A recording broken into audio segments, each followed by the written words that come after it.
will get the Pop-Pow of the finals.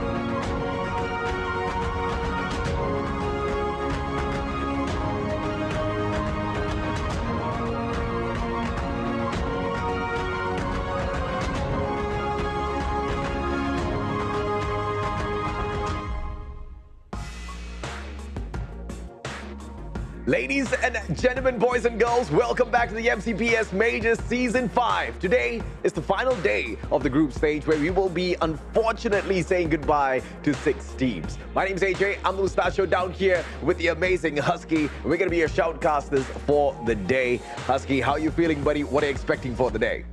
I'm expecting a lot more tighter competition. This is the final stretch.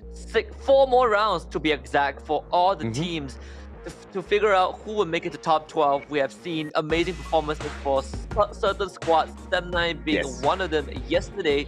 But can they keep that up today? That is what I'm looking for, the consistency from Tem9. And I want to see if AB Radicals can recover from yesterday's minus slump, and if the fight for 12th spot will continue to be as intense as we thought it would be.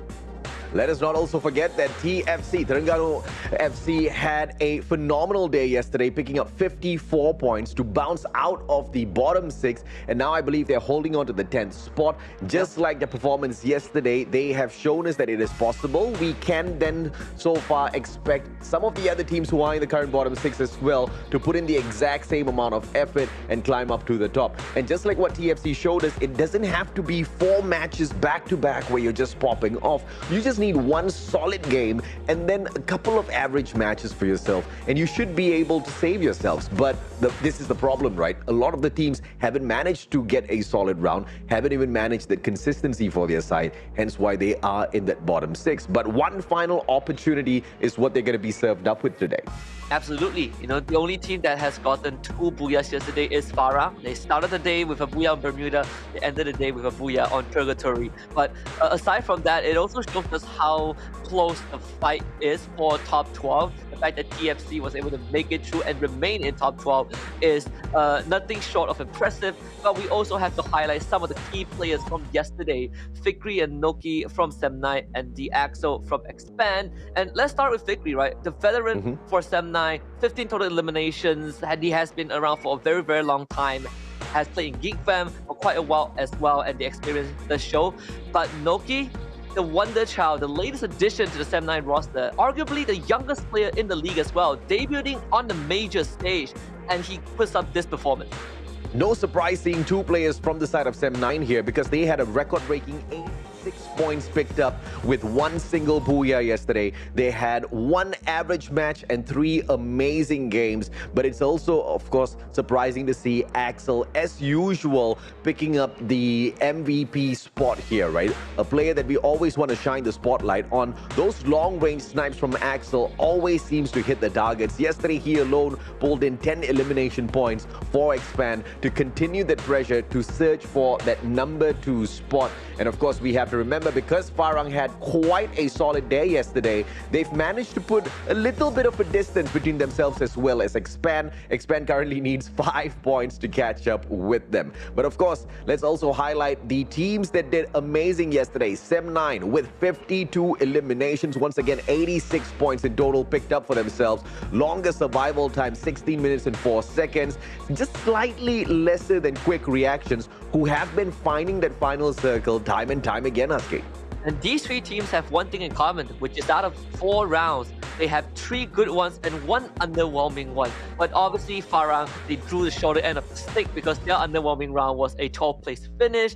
But if you put that aside, if you take a look at just the bigger picture itself, Tem9, despite having 1 mediocre round, still scored considerably more than Farang and Quick Reaction. Almost the amount of kills that they have is just 8 lesser than if Farang and Quick Reactions combined their total eliminations. That is absolutely impressive from Tem9. There's no doubt at all that we are expecting a lot from Tem9 in here today. But if they do not perform, then there's not much of a issue as well, because where they are today is exactly where JPT-NC was yesterday. And with JPT-NC barely showing up, all that they had to deal with was just dropping 2 ranks. So Tem9 is not going to be punished if they don't bring in that consistency. But not using this as a good platform to really practice against some of these bigger teams might just just serve them the bitter end of the stick for the grand finals. As we know, yesterday Sem9 has been pushing the boundaries. Hot drop after hot drop against AB Radicals, and that was a consequence that AB Radicals had to deal with. They barely got to rake up its points. We prepared to take on Sem9 consecutively as well. So hopefully today they have been able to kind of rewatch yesterday's rounds and figure out how to deal with Sem9. And they have 4 chances to do it today. We started off with Group A against Group C for the first 2 maps, Bermuda and Purgatory. Afterwards, we have Groups B and C for Alpine and Nextera. And by the end of the day, we will get Group A versus Group B on Bermuda for the 5th map. And the 6th round, as usual, we will randomize the map and see what we get. I mean, the random map is just the most exciting part of the new format of tournament, apart from just a single day of grand finals, which is going to be putting a lot of these teams to the test, which is of course going to be challenging some of the teams, if at all we do get Nextera, because just like how when Alpine was pretty much new to the map rotations, a lot of teams struggle there. Nextera is just that new map that is throwing in that curveball for all of these teams to deal with. I hope to see us move on there today. Yesterday it was Purgatory that ended up being our random map, and we know exactly who had a lot of fun with that. The one and only Farang, making sure they got into that final circle, grabbing the 23 points. But just like them, Sem9 was pretty decent on that map, right? So I'm looking forward to seeing something of a curveball this time around, so that the big boys can just take a back seat and we give the bottom 6 a good solid chance to find some way or rather to climb up the leaderboard just a little bit. Today is going to be a day of amazing upsets, Husky. Absolutely. And if you are a big fan of teams from Group A like AB Radicals and Sem9, you can be rest assured that they will at least put on decent performance today, because yesterday they had to play both Alpine and Nextera, and on both maps they managed a top 3 finish. Today, they play on the classic maps, Bermuda, Purgatory. I think they'll do just fine. I hope they do just fine, because because yesterday was a outlier for Sem9, right? I think yesterday was just that breakout round. But before we talk about breakout rounds, we know you guys want to break out and check out exactly what is going to go down on the 15th of April. We've got the grand finals watch party coming your way, and that's not about it, right? We also have got lucky draws, the Kahoot game, a mini Free Fire tournament, and you also get to meet the cosplayers as well as KOLs for Free Fire and break fast together with all of our guests and many more. All this happening at the ESI Hub at Space Rubik's Puchong once again on the 15th of April 2023, and registrations open at 12 p.m. This is your Ramadan Booyah Bazaar. It's going to be on a Saturday, so you know it will be crowded. All of you guys will be invited. All of you guys should come, because by the end of the grand finals, we would also be there to spend the night with you guys, break fast, have a good time, and just enjoy being under the same roof of Free Fire enthusiasts. Very excited for the finals. Super excited, man. I mean, this is one of those rare few moments where we get such a blockbuster watch party for Free Fire, and there's just no way I'm gonna miss something like this. I'll definitely be there. Husky, I know you're gonna be there. A lot more of the shoutcasters are planning to get there as well, so we'll all break fast together. I mean, worst case scenario, our grand finals should finish around 5:36 p.m. so we should be able to get there just in time to make sure we catch up with everyone before we do break fast. Once again, 15th of April, on the day of the grand finals. You don't have to watch it from your own comfort at home. Get out of your seats. I mean, for a lot of us, we've been waiting to have a reason to tell our parents, Mommy, Daddy, this is why I need to get out of the house today. I was there for the last Majors watch party. You weren't there because you were casting the finals with Neptune, so it's great that we will be able to be there together this season. But we gotta talk about one team that I cannot get enough of, which is Sem9. And I think you will agree with this, right? They had, I believe, 86, almost 90 points, including one Booyah from yesterday. And I think Sem9 as an organization are very, very happy that they performed so well going into the final week of the group stage. And after yesterday's success against AB Radicals, I think they want to meet AB Radicals even more often on the battlefield. I think they want exactly that, right? Because we did manage to catch up with the players as well as the managers, and what they wanted to do is meet AB Radicals time and time again. And Mikasa said that he's got a little bit of a message for AB Radicals, right? Mikasa wishes AB Radicals a hella good luck today. But he does have one request. Please don't run when you see us, because yesterday was all about that. Sem9 kept hot dropping AB Radicals, and time again, the AB Radicals, they managed to slip away, get their players revived, meet them back in that final circle, meet them back towards the end of the matchup. This time, Sem9 wants to see that fight all the way down to the end. So AB Radicals, I don't know, do you accept this challenge? I want to see AB Radicals accept this challenge, Husky. Yeah, and I think if AB Radicals does take on the invitation, just remember, it is a battle royale. At the end of the day, you sometimes need to put your pride on the side and focus on surviving, right? I mean, if you're Sem9, be careful what you wish for. You can act all brave, or, you know, a bit of that arrogance. And I think it's warranted because you performed so well yesterday. Oh, yeah. I hope they do not overheat going into today, because I think AB Radicals, you're talking to a team that has been on that world stage. They have seen and experienced far worse than what Sem9 has brought to the table. So if anything, I expect AB Radicals to be ready. I mean, Sem9, you know, they are a team that does decently well in the past. We know these players, you know, just not under the brand of Sem9. They can rock and shake the whole world of Free Fire. But the only problem here is there's been that little bit of inconsistency. Yesterday was a breakout run for the team, but it hasn't been like that week after week, right? But of course, for all of you guys tuning in from home, we've got something amazing for you. Yesterday, we had the Pop-Pow backpack. This time, we've got the loot box for everyone, Aske. And just remember, all you have to do is to stay tuned to the broadcast. I know people in the comments are already asking for the code. Just calm down. We just started the day. Get through the first 2 rounds, and maybe by the end of that, you would be able to get our first ever giveaway code for the Pop-Pow loot box. Just be patient. Free Fire is a very fast and exciting game. You do not have to sit there for the entirety of the day. You just have to learn how to enjoy these amazing games and also be rewarded. I mean, it's not like you're losing out on a lot when you sit down and watch these games, right? These are the best of the best within MCPS, going out there and throwing out their best strats, best engagement tactics to get involved in some solid gunfights. You know, you can learn not just 1 or 2 things, but you can learn a lot from all of these squads. They not just have those players running around, they've got coaches behind them telling them exactly what to do, exactly how to react in the battlefield. And I tell you, I've jumped into many a battle royale with random squads who just do not know exactly what they have to do in certain situations. This is where you learn all about it, Husky. It'd be a shame if the giveaway items have more fans than the teams themselves, which I am pretty sure is not the case, but I'm just putting it out there. Are you sure about that? No, I hope not. I hope not. This is one of the few things that I have my reservations, but I think, you know, when you look at, maybe not on the English side, I know on the English podcast there are a lot of fans from the Philippines, and this is the first time that all the representatives from the Philippines are in the top 8, which again is a new height, right? Last season, they achieved their first ever major win, first ever World Series appearance, and now all 3 of them are in the top 8. And if we finish the group stage with them remaining in top 8, I think this is a very good step forward for Philippine Free Fire in general.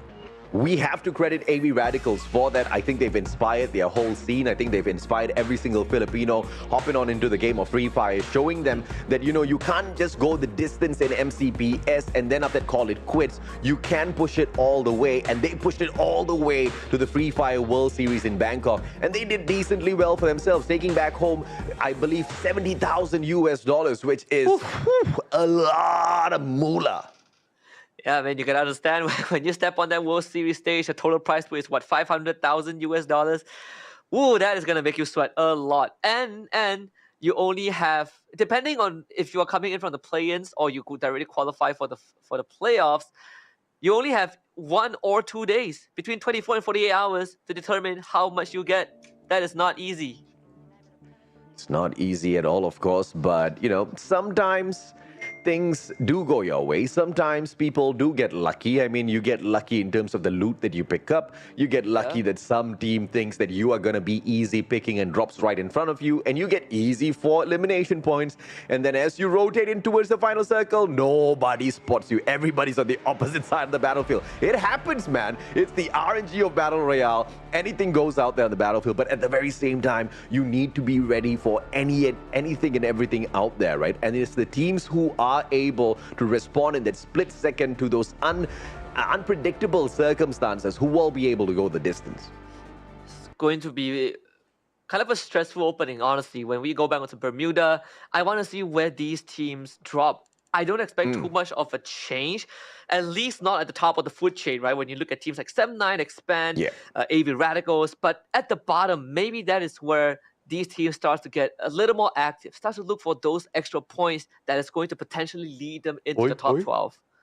Farang, Expand, Oh, it's gonna no. be a mill battle very early on. Early engagements from two Titans. But I want to see Sem9. Sem9 drops at Bima Sakti Strip. AB Radicals just beyond. They want to push out all the way towards Hangar. But Expand has already started things off against Farang. And it seems like Farang just wanted to tease them. Expand says, welcome into their open arms. They give them that embrace and instantaneously shut them down.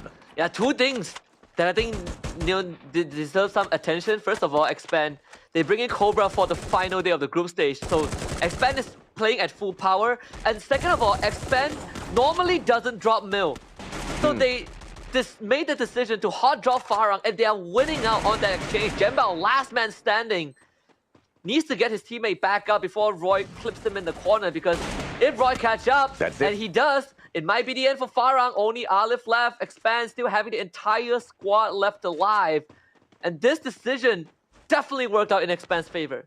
Alif's really low, has got no medkit to play around with as well. Too fast on the catch-up. Everybody, Cobra on the hunt as well. Alif has managed to back away, and the drop-off from the elevation of that hill is just going to give him enough cover to find a little bit more of a defensive position and potentially survive towards the next circle. Axel looks around, nobody finds him, and Alif has managed to skip away from all of them. X-Roy on the hunt, going out for that left-hand side flank. Could be the person who finds him, but Aleph very quickly sneaks away and then patches himself right back up. Well played. Instead of wasting the time bandaging himself, he wanted to reposition first. So that's going to give him an extra couple of minutes out there on the battlefield. Let's see how he uses that smartly. Thoda, on the other hand, will go up against Tactical Intex, and this is a fight Tactical Intex just cannot lose. Freedom MY in the 13th spot are just 6 points from overtaking their qualifications to the grand finals. Well, Farang, they were 5 points ahead of Expand, where Expand just got 3 points already from the get-go, right? So this is, again, Expand throwing that curveball at Farang. They basically abandoned their usual drop spot. If you look at the drops just now, Peak was completely empty. That was supposed to be Expand's usual spot to start off the round. ITX against Todak is going to be another interesting one, because Todak, they're in 9th place, Tactical Intex in 12, but Tactical Intex, they want to extend the lead in 12 spots so that they don't put themselves at too much of a risk. Zipnu starts off with a good knock, but no finisher just yet. AC80, Zeptu trying to find those shots, and will be able to tag up a couple of players, but to no avail in terms of finding a drop. And the rest of them flank on from the right-hand side. Perfect, as he does manage to catch that one player. Pedro has got nowhere else to run. He cannot get onto the jump pad, and I believe he will get sacrificed right here. AZ's down on the ground as well. So these are going to be 2 easy kill points for the team of Tactical Intex. Oh, so only Pedro made it, only Chill, made it out alive. AMC getting caught out like that as well. Pretty impressive from ITX. I didn't expect them to get 3. Either way, Toda in the same spot as Farang, having to play that very, very slow game. But thankfully for Chill, he will be hugging the edge of the map. No teams are going to be around him. The bad news is that there's not much resources for him to take, and there is no way for him to revive his teammate nearby. Let's see if or not AV Radicals will be able to fish out a couple of Novas. Oh, there it is. As he does see Riles running across, and Barba should be able to secure this for himself. Cricket Discipline serves him up well. Time Turner gets expanded by Riles to no avail as it expires. Barba takes that easy kill point for himself. Seems to be the only one who has pushed out all the way towards Rimnam village. Right in front of him, he's got Namo running around, and it seems like nobody else around the vicinity to punish them. One of the worst kind of players you can run into if you are Nova, someone with the Seekers. There's no running away from that. Alif also still trying to find some sort of solace, but he will have to tank that blue, and not sure if he got much medkits to work with. This is a rough start for Farang. Kind of reminiscent of what happened on Purgatory yesterday in the second round, but this one is even more brutal. Let's see if or not the brutality of some of these teams' approaches would disable some of the other squads a little early. We know that Nova might not be able to make it through to the grand finals if they don't step up their gameplay in a massive way. They're all the way down at the bottom with just 104 points. And in order to catch up to the 12th spot, I believe they are going to need somewhere around 150 points, which in a day's gameplay means you need to hit every single booyah. And at the same time, the teams above you shouldn't pick up any points at all. So I think that might just be asking for a little bit too much. And maybe esports in a similar unfortunate predicament as well. Only if whatever beef out JPT NC happened to some of these crucial teams, then it's definitely a tall ask for them. Yeah. Thankfully mathematical error as I tried to skim past my numbers. It's 40 points, not 150 points. Yeah. 40 points. 40 points is honestly doable, but again, right, when you take into account that everyone plays 4 rounds, 40 points can easily be neutralized. If the 40 teams... points more than the other teams. That's, I mean, unless they have a SEM9 run, then yes, let's go. Lazy mathematics, basically, if you want to be lazy and count and do mathematics at the same time, that's 80 points, right? You just double whatever points that is needed, and suddenly it becomes a very, very hard task for even the best teams to achieve. I think the biggest comebacks we've seen was a 30-point swing, but even that had to go down to the very, very last round. So asking that out of teams in the bottom 6 is definitely a heavy task for them. I think Nova, the fact that they have been wiped up already means that there's only 3 more rounds, and 3 rounds to get 60 to 80 points is even tougher. Quick reactions. They might be able to help out Geek Slate here. They are in a good position to pincer a solid team. I believe we did spot out AB Radicals moving towards the compound of Geek Slate. And this clock tower hold is just bringing back some memories of old here. Geek Slate, not the kind of team to drop clock tower. Nope. But AB Radicals still want to go in and push for it. Raymeow, wow! It's a beautiful headshot out of nowhere. Yeah, that is exactly what you want out of Raymeow. This guy, when he's having a good day, he is going to land those shots. Quick reactions behind this confrontation as well. 2 Filipino teams showing up to Geek Slate's compound, but Quick Reaction has a really, really good chance to really kind of thin down the numbers of AB Radicals, and they're already doing so. AB Radicals being pinned from both sides. Raymeow down thanks to Nice Siren, and Raymeow getting taken out means that AB Radicals now are in a rough spot. They have to find some ways to recuperate. Kaito also under immense pressure. AB Radicals, for now, is able to hide underneath the clock tower. As anticipated, the pincer coming through from both the teams. Quick Reaction's not going to be giving up this opportunity. AB Radicals has poked the Hornets' nest, and now as they get hunted down by all of the Hornets, they are bugged by a couple of bees at the side as well. They just did not see that honeycomb there. They wanted to taste that sweet honey, but all they get is a couple of punishments. And now Quick Reaction shows up a little too drastically, too quickly for my liking. And Geek Slate will be able to turn their attention towards Quick Reactions instead and allow AB Radicals to back away. This just turned into something I was not expecting.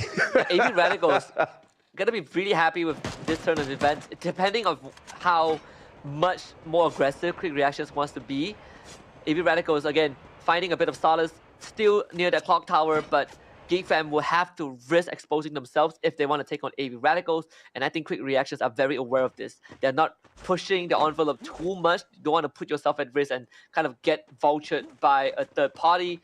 We will have this standoff for quite a while unless the circle forces them away.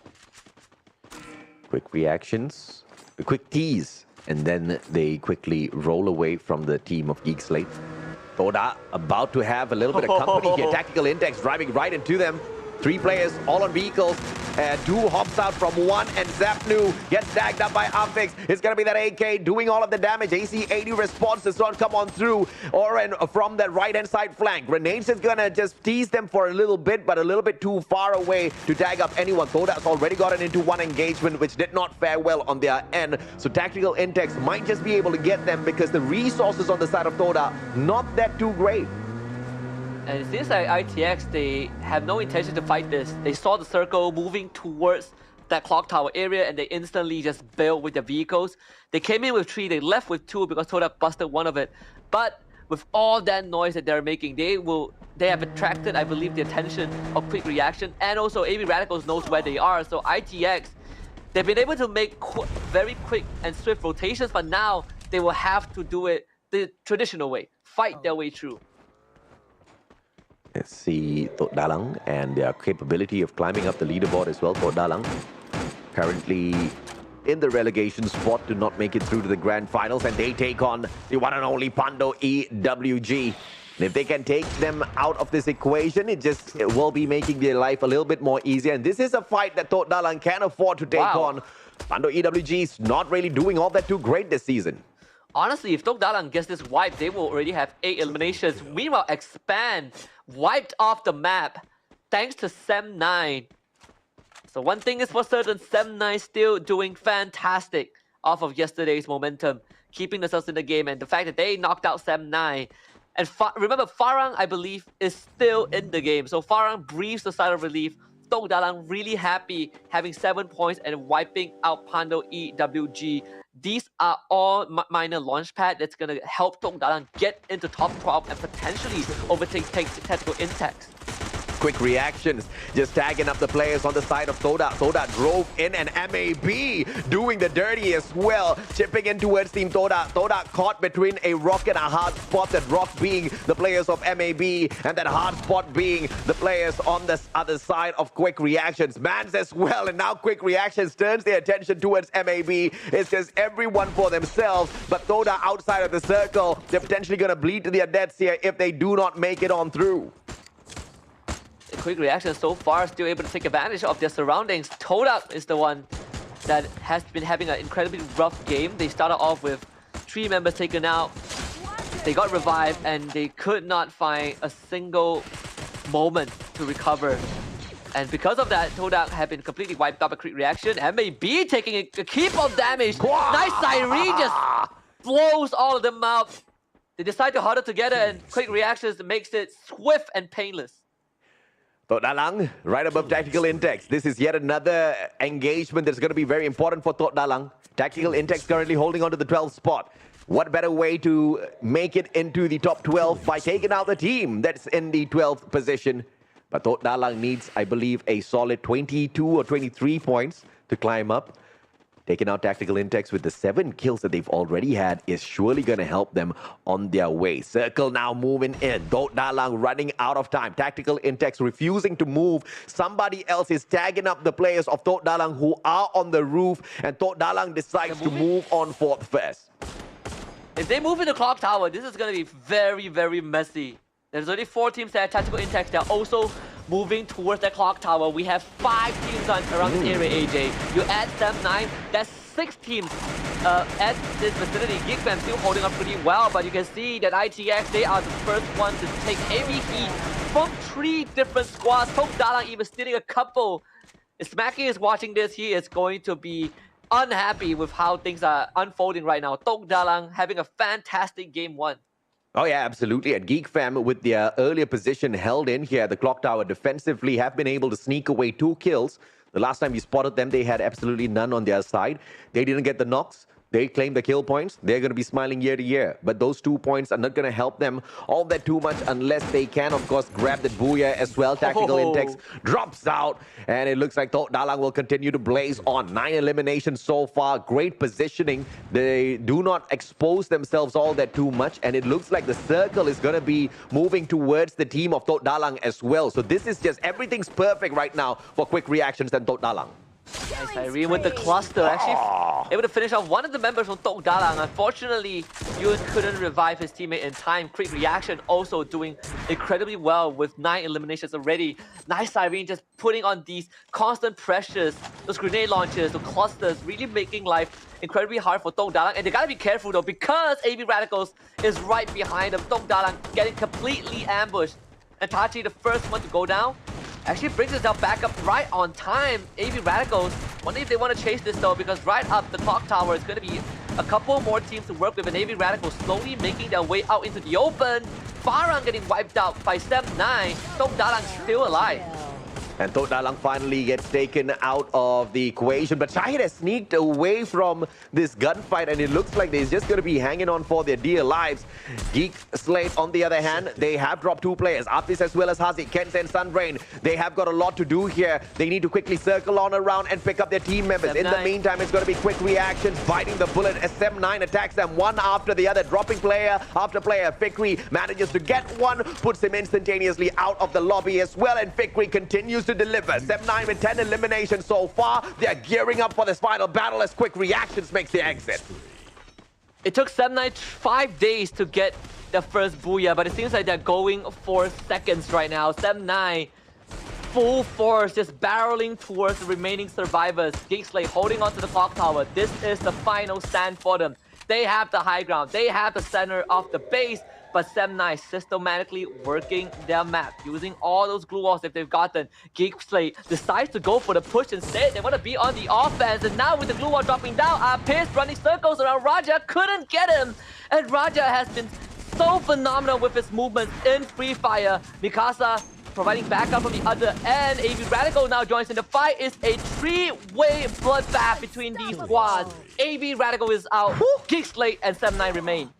And once again, Sem9 wins out that battle against AV Radicals, and this time around, AV had nowhere else to run. Grenade after grenade, Cluster comes dropping by as well. Sem9, high ground, low ground, all covered. Geekslate down on the ground, and it looks like Sem9 is going to be starting off the day with a solid Booyah on their hands, and they do exactly that. Booyah continues, and the performance at the very highest lane for the side of Sem9 as they drop down the one and only Geek. 28 points to start off the first round. The dream to catch up the top 3, not a dream anymore. Expand had a horrible round thanks to Sem9 wiping them in 11th place. And when we started the day, Expand, I believe, only had 3 points thanks by taking out members of Farang. And after that's going to put them at just 292 points. Sem9 got 28. One more round and you will see Sem9 in the race for top 3. Farang also not doing too well as well. Sem9 could be the second team that is going to be fighting AB Radicals for that first place.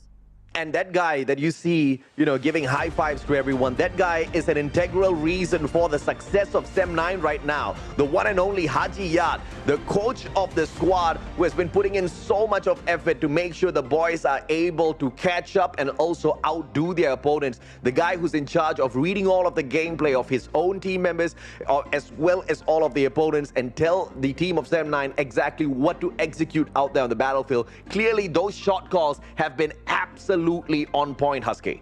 And I think if you're in the position of Haji, our good friend Haji Yat, he must be so delighted. The hard work is finally paying off. Remember, he had to witness Sem9 getting absolutely dumpstered in the last major. And this recovery, this is vindication, not just for him as a coach, not just for the team managers of Sem9, but for some of these players who have put in so much work across the year or two for the organization. Faith restored for them coming into competitive Free Fire and finally making such a huge mark. This is arguably the best performance that Sem9 has had as an organization in Free Fire. No doubt, this is definitely one of their better performances, and in fact, they even broke their performance from yesterday. I believe the highest number of points they got was 27. They got that twice, and today they pick up 28. And not just the Booyah, not just the number of points, but the way they accomplished this was just miraculous, right? It was just battle after battle. They managed to take Quick Reactions out of the equation. That was a very strong team in this lobby, in this game. Quick Reactions was just so on point, so sharp. AB Radicals was sneaking around undetected, and they kind of held on to their defensive position for the longest of time against Geekslate. They got taken out, and of course they wrapped up against Geekslate themselves. Sem9 is literally on fire right now. And it's very, very tough to go up against a team that is having such a good time, not only as a squad, but individually. The individual plays is what separates Sem9 from a lot of the teams in this major. Once more, Raja and Mikasa just so well, being able to hold their own ground. Remember, when Geekslate pushed Sem9, Raja had to deal with 2-3 members of Geekslate, and he took down 2 of them without breaking a sweat, without losing half of his health. That is tip-top performance. And this just slashes down the number of points Sem9 needs in order to catch up with Expand. I don't know exactly how much Expand kind of walked out of this particular lobby with, but regardless of how much Expand got for themselves, 28 points from the side of Sem9 clearly will put them much, much closer, right? And obviously, we didn't really see a lot of action coming out from Geek Slate. I think it was a very passive play from them, and Luck was on their side. Lady Luck just kept throwing the circle after circle after circle towards that clock tower, and by the end of it, they barely needed to move. They just held on to their defensive position. I mean, obviously that was the smartest of plays, but what turned out to be good luck happened to play against them because they didn't really collect a lot of those eliminations as they were trying to play defensive. Yeah, and AB Radicals, I think from the get-go, right, when they tried to siege the clock tower, thanks to quick reaction, AB Radical had to basically hunker down and hold the fort. And at the end of the round, they probably only got 3 to 5 eliminations, which in the bigger scheme of things isn't the worst, but in their position with teams really catching hot on their heels, and the teams chasing after them are in the same group as them, then that's something that they need to worry about. And that team in particular is Sem9. They are basically a stone throws away from overtaking Expand and Farah. Quick reactions, they are really good at reacting quick, but I think sometimes they just need to slow their pace down a little bit because at a point where they had a possibility of pinstring AB Radicals at that clock tower, this was the worst position ever for AB Radicals because the higher ground held on by Geek Slate and quick reactions was from the back. They were also having a defensive position that had a second floor, which means that if you've got those long range snipers out, AB Radicals would have gotten eaten right there and then. But what they decided to do was push in towards AB Radicals. Now, I would have understood if that circle was already chasing them down, but it wasn't the case. They still had a little bit more time, and with them pushing on so much forward, it just brought all of that attention from the side of Geek Slate towards them, which forced quick reactions to back off, and AB Radicals got to hang on for a little bit longer. And I believe AB Radicals even hung on a little bit longer than quick reaction themselves. So that was unfortunately a wasted opportunity after starting off really, really well for quick reaction. And remember, we discussed about this briefly, right? If the circle doesn't force the teams away from clock tower, they will basically stay there until the end of the round. And that was exactly what happened. We had 6-7 teams in the exact same vicinity, basically just trying to kill each other, right? Tok Dalang showed up and actually had a pretty decent finish, right? Tactical Intex fell to them, Todak fell halfway to quick reactions, who was gatekeeping the border. AB Radicals, after hiding out for so long, was able to get rid of Tok Dalang at least. So these are the fights that makes it so much more interesting and really shows you which team have the fundamentals laid down. And again, Sem9 is that team. They were able to be disciplined. They were not taking these aggressive moves. And when you look at that final sequence, how they handled Geek Slate and how AB Radicals responded to that situation is very clear that Sem9 didn't really care too much about being the aggressors because they know that the other two teams will come at them. It's surprising that Geek Slate did not try to nail down Sem9 a little bit earlier, and I think a little bit of luck kind of played its way into this as well. Sem9 did have good positioning, but at times it was a very clear line of sight for Geek Slate to really focus on them. But I think Geek Slate was just a little bit too distracted on the opposite side, and they were trying to take out teams like Quick Reaction as well as AB Radicals, and that kind of just gave Sem9 that opportunity to circle around, kind of use that elevation to their advantage, just having it as the defense, not really having to expand a lot of those glue walls as well. And I think it was everything just went the way of Sem9. Some things did not, some things were a challenge, and Sem9 just had the capability of overcoming all of those challenges, which makes them a very scary team. And yesterday, if we talk about how they had 4 rounds and they did very well for those 4 rounds, could have gotten the grand finals if that was the case, but it was only 4 matches and not 6.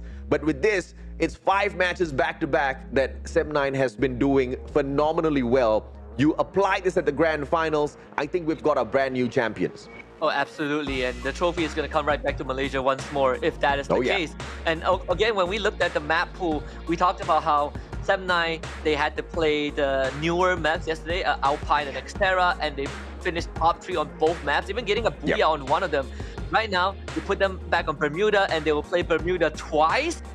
I think we're in for a show. Sem9 is going to have a really, really good time. But let's take a look at how the stats are for match number 1. basic eliminations, just 50, nothing too much, nothing, out of the ordinary compared to some of the numbers that we saw yesterday. This round was very straightforward, Sem9 being the one who dominated most of the teams.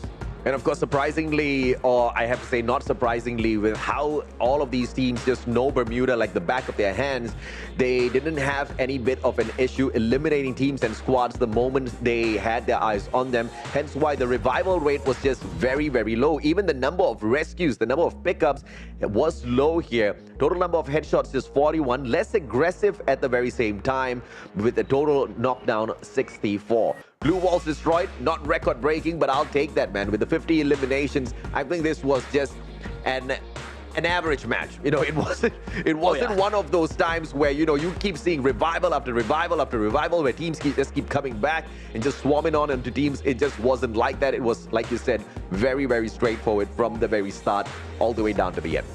It's not like we had like 99 glue walls destroyed, right? That was the highest record that we have seen.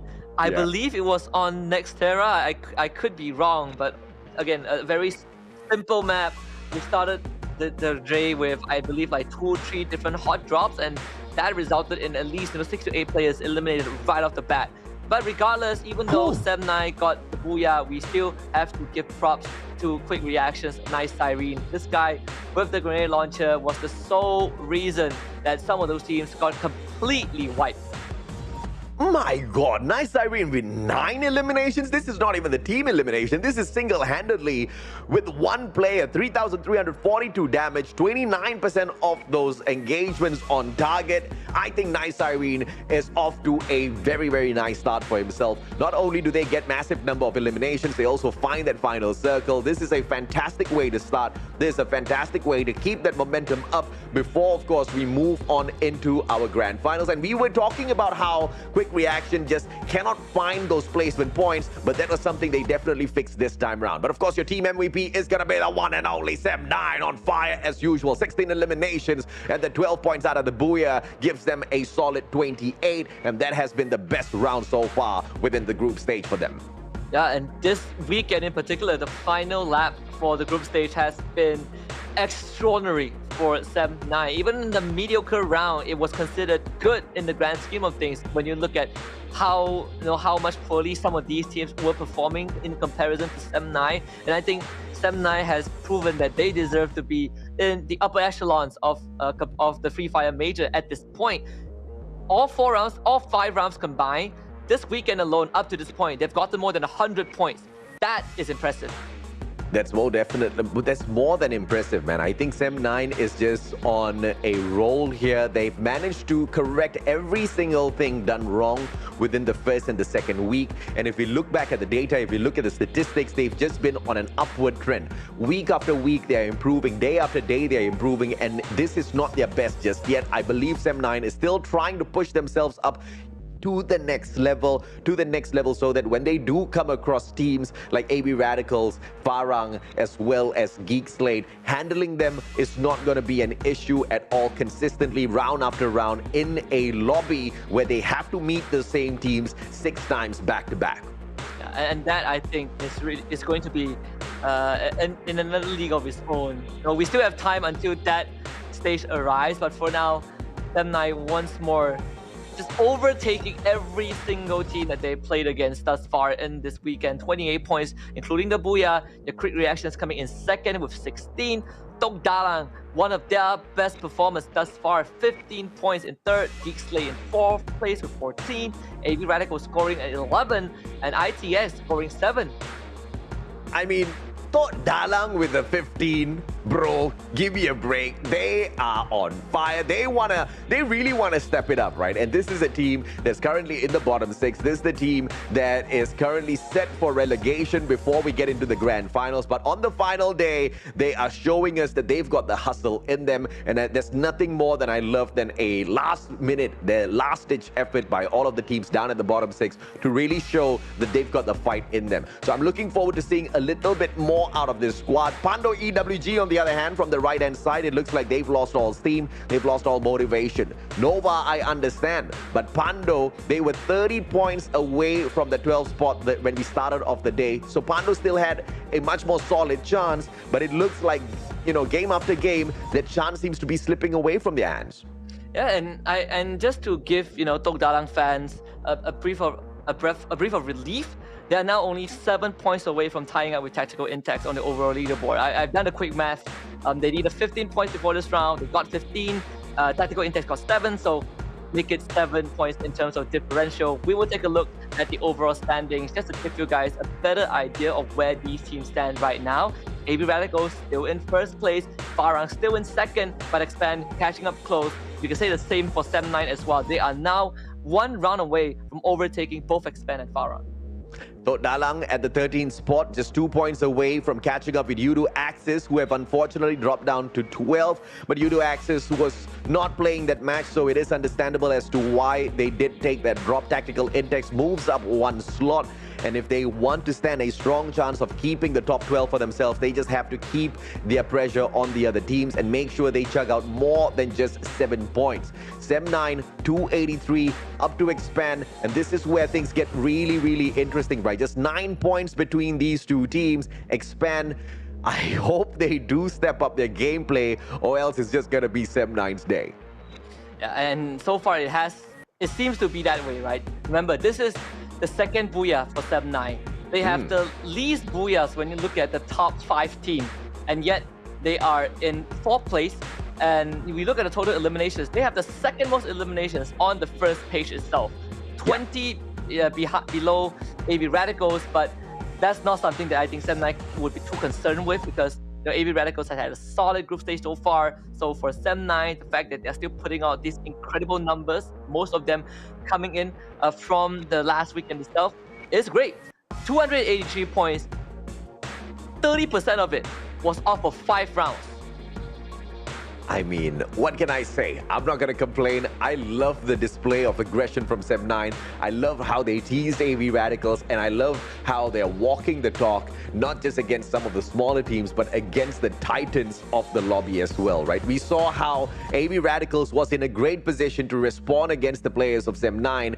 That just didn't happen. Geek Slate had a great defensive position against Sem9. It still didn't happen for them. They had to jump out of the defensive position. Everybody kind of lumped up together, and what was a mistake from a defensive perspective for the side of Geek Slate, Sem9 just played that so well. Cluster after cluster, grenade after grenade, and shots from up and above, just spreading out to take both the bird's eye view as well as an equal grounds battle against a Geek Slate that was all huddled up together. Sem9 was outplaying every single team back to back in just split seconds, Husky. It's just so beautiful to watch. They have definitely set the expectations going into the in the rest of the day and heading into the grand finals. That's something that I think Sem9 needs to start taking up the responsibility. Keep that expectations and fulfill it. So far, they've been doing a great job. When we hop onto Purgatory, that's a map that both Quick Reaction and Farang each got a booyah yesterday. And with Farang having a slow start in round 1, let's see if they can recover, because Farang has always had this history where they had good rounds, and when they had really poor ones, they just completely flop. So hopefully they can recover this time. If not, I think they'll be overtaken by Expand and Sem9 at the end of the day. And of course, the fun fact of how Quick Reactions was so amazing, but they only had 9 eliminations in that match, and every single elimination picked up by Nice Irene.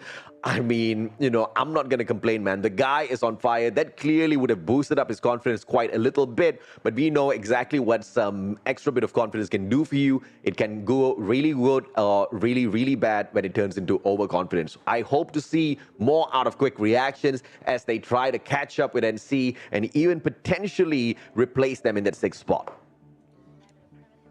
It's not a dream anymore. JPT NC, thankfully, they still haven't played yet. They will be playing after this round. But judging by what happened yesterday, there is a lot of reflection that JPT NC will need to do, considering that they had such a good chance to hold on to their position and potentially contest top 3. And right now, that seems like a distant dream. Distant dream, all the way at Purgatory, you might just have it come true, but it all depends on how you navigate this vast terrain that the map offers you. If you don't have those vehicles picked up very early on in the game, and if you do get caught in some of these dragged out battles, you will be punished. So let's see if or not some of these teams will be able to drop towards the center of the map and, of course, kind of travel a little bit slower out towards the edges if in any case the circle does drag them out. And it looks like that will be the game plan for Expand as well as AV Radicals. And so far, it seems like they're heading towards almost the same location. And that is very dangerous if you are, both Expand and AV Radicals. And yes, they are dropping on the south side of Brasilia, already starting off multiple engagements across the map. Nova against ITX happening at the same time, both trading 1 kills. But if you look at the kill feed, Expand, they're off to a great start, already taking out members of AV Radicals. Thanks, Roy. First one with the Akimbo revolver, and that's going to be the headshot that the players of AV Radicals will rue in terms of taking the hot drop against a very hot team like Expand. And it looks like Quick Reactions is facing a little bit of pressure as well from Team Toda. Pedro manages to get that 1 kill. AMZ knocks down Marquis as well. Marquis taken out. X-Roy finds Ramiel. So much of action going on in the background, but we still want to find out if or not Nova's going to be walking away from this engagement. Tactical Intex, 2 kills in here so far. DCOS is finally lost. Rice 7 just from the back, and the backstab now is not going to come through at all as Tactical Intex uses the revival platform to bring back their team member. This is a very risky maneuver, but at the very same time, it's also going to be disabling this revival platform for all of the other teams around the vicinity. Yeah, it's hard for Nova to fight when their enemies keep bringing back members over and over again, right? It's fighting like an infinite legion of unkillable soldiers. So Tactical Intex definitely needed that one. And so far, I believe that Expand are outgunning AV Radicals. We saw, I believe, 2 eliminations on that kill feed. Todak, on the other hand, having to deal with Quick Reaction. There's a member Quick Reaction there, and I believe MAB is also showing up to Crossroads as well. Well, let's see if or not they can kind of dance around this a little bit. It is going to be a MAB push just beyond the borders, and Toda looking for that shutdown, and the rest of the MAB squad, I think, should be holding back a little bit. Sham, a little bit of a missed shot there, but it doesn't really hurt him all that too much. The team Toda kind of getting teased. Quick Reactions with that one player just hiding away from the rest of them, waiting for them to do battle and perhaps just move away so that he can bring the rest of his team back. I believe Toda did use a smoke grenade as well to break line of sight. Very, very clever. At least you stop the pressure from MAB. For now, you're forcing them to look for other angles or to get closer. And MAB, they are not backing off. They're actually challenging Toda. And they have the perimeter covered, so Toda needs to be careful. Sham has a grenade launcher in hand as well. Toda all huddled up in the same trailer. At least majority of them. Chill getting found out by Adam. Chill, can you get out though? Sham was picked up on the side. And Chill wins that one against Adam. Good start for Toda. Chill from the back. Namo brings Ramiel back into the equation, and AV Radicals not going to be too teased. Oh, no. And AMZ, you cannot be doing things like that. But thankfully, he's not going to get punished, as MAB only has Sugar left in this equation, and he will be running away as quickly as possible. Skip Toby could have punished Team Toda, but he decides to remain quiet, still holding on to that revival platform, and Toda has got no reasons whatsoever to visit this revival platform. Revival platform is still available, still active. Skip Toby making a mistake, moving on out. Is he gonna get caught? Pulls out a glue wall, but that's a Toda glue wall, and he traps AMZ right in there. AMZ has nowhere to run. Very smart play by Skip Toby. Honestly, it looks like a 200 IQ play, but I feel like Toda overthought that too much. Thankfully, Pedro comes back, gets straight onto Skip Toby. They didn't have to give up that 1 point. Toda having 6 though. So still forgivable, but definitely a bit of a overzealousness. You just love seeing that, man. It's like, I can shoot you, but let me go out of my way to expand a glue wall just to make this a little bit flashy for the highlight clips. I mean, production is going to thank him for that. Oh yeah, for sure. I mean, the social, I believe the Free Fire global social account has been very active lately. We're seeing a lot of these highlights, a trip down memory lane from international tournaments. That is worthy to be on that account. maybe somewhere down the road when you want to look back at how the MCP Major has evolved. I mean, it's evolved in many dimensions so far. And that's just one of the aspects that just makes it so much more exciting to watch week after week, tournament after tournament. But also the growth of teams like Sem9 who show us that, you know, these are not gods. These are just regular players, regular kids out there trying to make the best for themselves. And, you know, and as anybody, you go out there, sometimes you've got a drop in performance and all you need to do is just gather your thoughts, realign some of your strategy, go out there and try again. We all saw how Sem9 absolutely demolished their own chances with very bad decision making the last season, and they pretty much got nothing out of that, right? And this time around, they are running the town with the way they're taking this final week. And it's just crazy to see how much of a difference Sem9 has undergo in just 1 week. Not many teams can do that, honestly. Even the most experienced players sometimes struggle. Expand having 3 kills in the bag, all because they won the early skirmish against AV Radicals. But thankfully for AV Radicals, they're able to retreat back to the southern side and revive the team. We'll have to deal with Tok Dalang though, and Tok Dalang have a tall mountain in front of them. Can they get rid of AV Radicals? Let's see if or not they can do so. AV Radicals isn't going to get tickled with the presence of the squad at all for the time being. Tok Dalang trying to circumvent all of the AV Radical squad, but Namo from afar. Shahid's trying to play that right-hand side flank as well. The AC-80 double shot will miss, and Barba erects that glue wall just to give himself that extra layer of protection. Namo now finds a player, tags him up. No knockdown coming on through, and he misses a great opportunity. But now they know his position as well. Kaito will punish Tachi for stepping on into his compound, and Tok Dalang needs to rethink all of these aggressive maneuvers, because I prefer them to look for that final circle. And Tok Dalang, after such a good round 1, if they bomb out right now, all the efforts would have been for nothing. And AV Radicals, they're not a team to back off. Barba hunting down Shahid. That's 2 members down from Tok Dalang already. And thankfully, the rest of Tok Dalang was able to get out with the vehicle. So there's still a fighting chance, but it is a minor setback. Tok Dalang with the 2 players. Vending machine time, so they've got enough coins to buy back a player, so that's all good. Geek Slate on the standby. Pando EWG might just become some quick feed here, unless they can make good use of this high ground advantage. Jay-Z has got the eyes on them, so they've got that bird's eye advantage, and they've also got that lower ground headshot capability. Monito circling around, he doesn't have that angle yet, doesn't have that line of sight. Geek Slate has no idea that this is happening.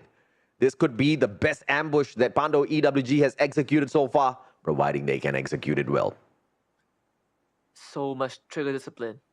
Pando EWG are very spread out, so this is not an easy fight, even if Jay-Z takes the shot. But the fact that Jay-Z is seeing all this is very good. And now he goes for the knock. He has waited long enough. Sun Rain goes down. And I believe there was a separate member from Quick Reaction that showed up as well. And you can see on the radar, the members of Pando EWG instantly spring into action. They want to get rid of Geek Slate as swift as possible, but fall!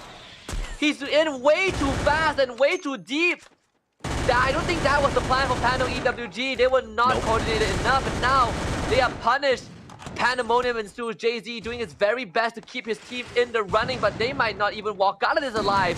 2 versus 3, yep. Jay-Z gets taken down by Kens, and all that information, all that ambush, for nothing. Geek Slate still walks away. Don't do this, Pando. And a quick reaction dropping by to say hello as well. High ground advantage. Nice Irene trying to drop those nades. Is gonna be able to tag one up, and Jay-Z takes advantage now from the back. And it looks like it's a perfect shot to the head. Kens goes down. Hazik really low on that HP. Has got that Groza to engage long range.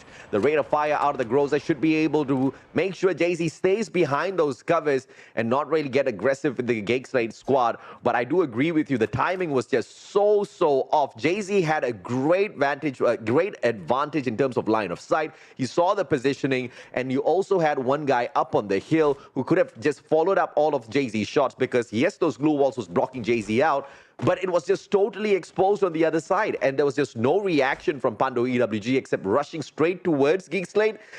That's not gonna happen. They all got wiped, unfortunately. It felt like a half-baked plan, you know, like very bad. the members of Pando EWG, they were way ahead of one another. So thankfully, JZ is still alive. Oh, Oren getting a good alley-oop from afar. It's an easy kill onto Adam. So Oren able to pick up the 5th point for ITX. Really needed to keep them in the top 12, but he is now going to start getting pressured. MAB losing members to both ITX and Todak. And unfortunately, Sugar, last man standing, and ITX looking to hunt him down. Tactical index. Pando EWG finally gets put out by Kens, and it's Geek Slate that turns the tables on Pando EWG. How unfortunate that is. Sugar, this is not sweet at all. It's about to be very bitter for MAB as Sugar is barely alive out there. Zapnu puts that final bullet in the coffin, and it just seals the deal. Tactical index with the 6 eliminations, trying to do equally as well as the previous round to make sure getting into the grand finals is not going to be too much of an issue. And if they can keep up this performance just on average, they will be absolutely fine. Look at AV Radicals. They still have not recovered from yesterday. Still suffering from the slow start. And not only are they getting hunted down by Expand, but Sem9 is also joining in on the fun. 2 members of AV Radicals already taken out. Ray Meow being, I believe, there's a high chance he's the only survivor left for his team. And running into Geek Slate of all teams. Ray Meow, this is the last stand for him, and AV Radical is just not able to play the game at all. Let's see if not Geek Slate can make something better for themselves. Those revivals are perfect. Oh, Sem9 going up against Expand this time round. It's going to be a big fight as Rain puts out AV Radicals. Fires off screen, takes down one player from the side of Tactical Index. Axel circling around. He's got that long range weapon, and this is just not the right time to pull that out. Quick reactions takes out Tok Dalang in the meantime. Sem9 with the double barrel circles around, but it's a perfect shot out of the Charge Buster. Cobra nails him down to the ground. 2 fast ones to play the exact same as well, but Cobra has got the double grenade to sort him out instantaneously, waiting patiently behind this blue wall for the attack, but Sem9 slows down the pace. And Expand the double up from Cobra, and Roy is so well done. Axel now swings the corner too fast, losing to Mikasa, but the number still in favor of Expand, and they get rid of Sem9. Finally, Expand putting some dominance on the board. Sem9 will not go further, and Expand gets their revenge. I mean, you can do it when Cobra's not around. No issues. But when that boy is in the squad, yeah, you dareth not step in front of Expand. They will live up to their name and expand you. And that is a good chance for Sem9 to, again, make sure that Sem9 needs to work harder to catch up to them in that overall standing. Showing that Sem9 is still beatable. Quick reactions though.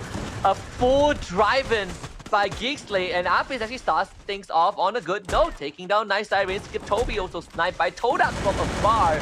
Quick reactions getting gunned down by 2 different teams, and Geek Slate is just mopping the floor. Marky, last man standing for quick reaction, knocks down Sun Rain, but no secure again. Quick reactions completely getting demolished. I'm not a big fan of the position held on by Geek Slate right now. All you need is a superior grenadier, maybe to toss in a grenade or a cluster to take out the whole squad of Geek Slate. Expand is not in a position to do exactly that, as they need to deal with Farang first. Nade will not tag them up, but Too Fast gets shot from afar from the Geek Slate player. One more on delivery from the side of Farang, and they are just egging on the players of Expand. Expand has got those 4 grenades to play out of X-Roy alone, and I do believe Cobra held on to the 2 nades earlier on, and unfortunately they'll eat Spade's grenade, and they need to act, and they need to act right now, and the slowness of Expand to react to the situation is putting them on the back foot. Too Fast really low on that HP. Jembal knocked down onto the ground. Cobra strikes right back, but fires from far, makes this a 1v3, and this is all now for Jesbu to finish off, and unfortunately for Team Expand, they get expanded in the 4th spot. Yeah, rough spot for Expand to hold, honestly. Only basically a rock in a hard place. Nothing much they could do. Farang systematically picking them apart. Todak, best round so far this weekend. 9 eliminations still going up against Geek Slate of all teams. Farang also joining in from the side as well.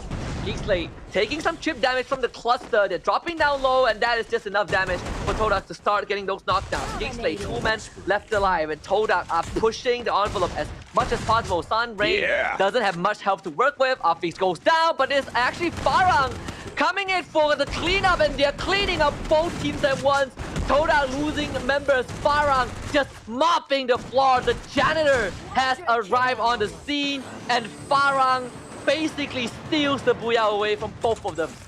Very smartly played by Farang, playing the game of timing super well. Just waited for them to do the dirty, gets those tags, tries to steal away a couple of kills, and the well-timed approach to that attack made sure they could clean sweep both those teams and sneak this Booyah away. And that's how you execute it, by showing you are masters of reading the gameplay of your opponents. Just an easy win for them. Just like yesterday. Had a poor round and then have a good round, and Farang just dancing as if they've already won the finals. But this is kind of the confidence that you need from a squad of young lads who know that they are good at what they do. And Farang is just one of the more energetic teams that we have in the Malaysian League. Yeah, no doubt about that at all. You saw him just egging on his opponents just a tad bit. Just a little bit of fun out there on the battlefield as they win out a couple of these rounds. But that was a very, very smart play by Farang, I have to say. It is just a well-timed approach that gave them the best. If they had approached it slightly too early, which was my qualm with quick reaction in that engagement against Geek Slate as well as AB Radicals earlier, things could have gone south for them. But not Farang, not with the kind of experience they've had, not the kind of experience they've walked into this competition with. But I was expecting more from Toda. Although they did do extremely well in this round, they had an opportunity to take it all the way. But of course, once again, Farang just showing up out of nowhere, kind of threw them into disarray. And Toda, I think that, you know, what they've done this round, for me at least, it's okay, it's good enough, considering majority of the league, ever since last season, Todak has been on a downward slump. So this is those minor morale boosts that I think they really need, not just for the rest of the day, but going into the grand final, because I think their group stage is pretty much done for, regardless of where they end up. At the end of the day, they will qualify, and now it's just to take what they learned, take that, you know, that 7-8 days to prep for the finals and really show up on that big stage.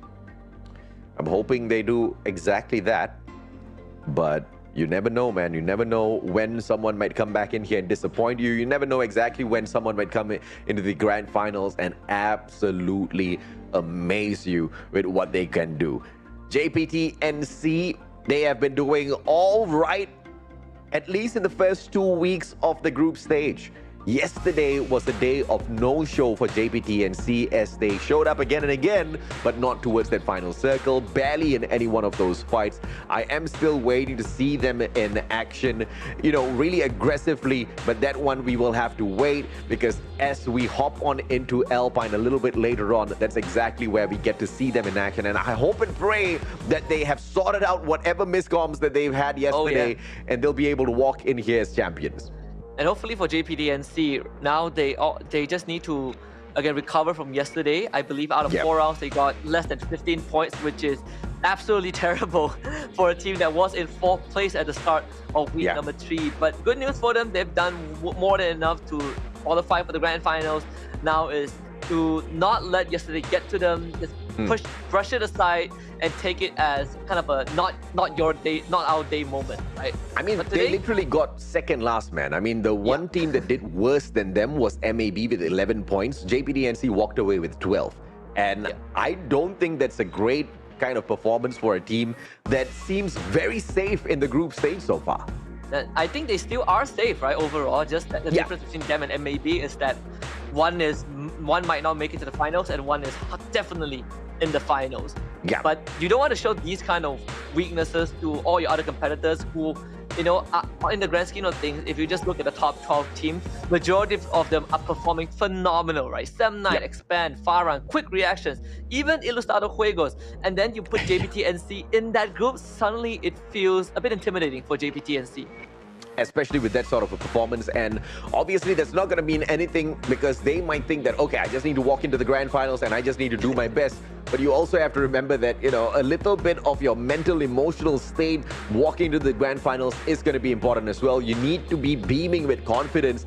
Unless you can find blind confidence out of non-performance, I don't think it's going to be an easy ride for them. So today is the day, the final opportunity for NC to bring in some of those corrections so that they can just bolster up a little bit of their confidence, just like how they found the 4th spot in the first place. I mean, it's not like they can't do it. They did it. They literally did it for 2 weeks.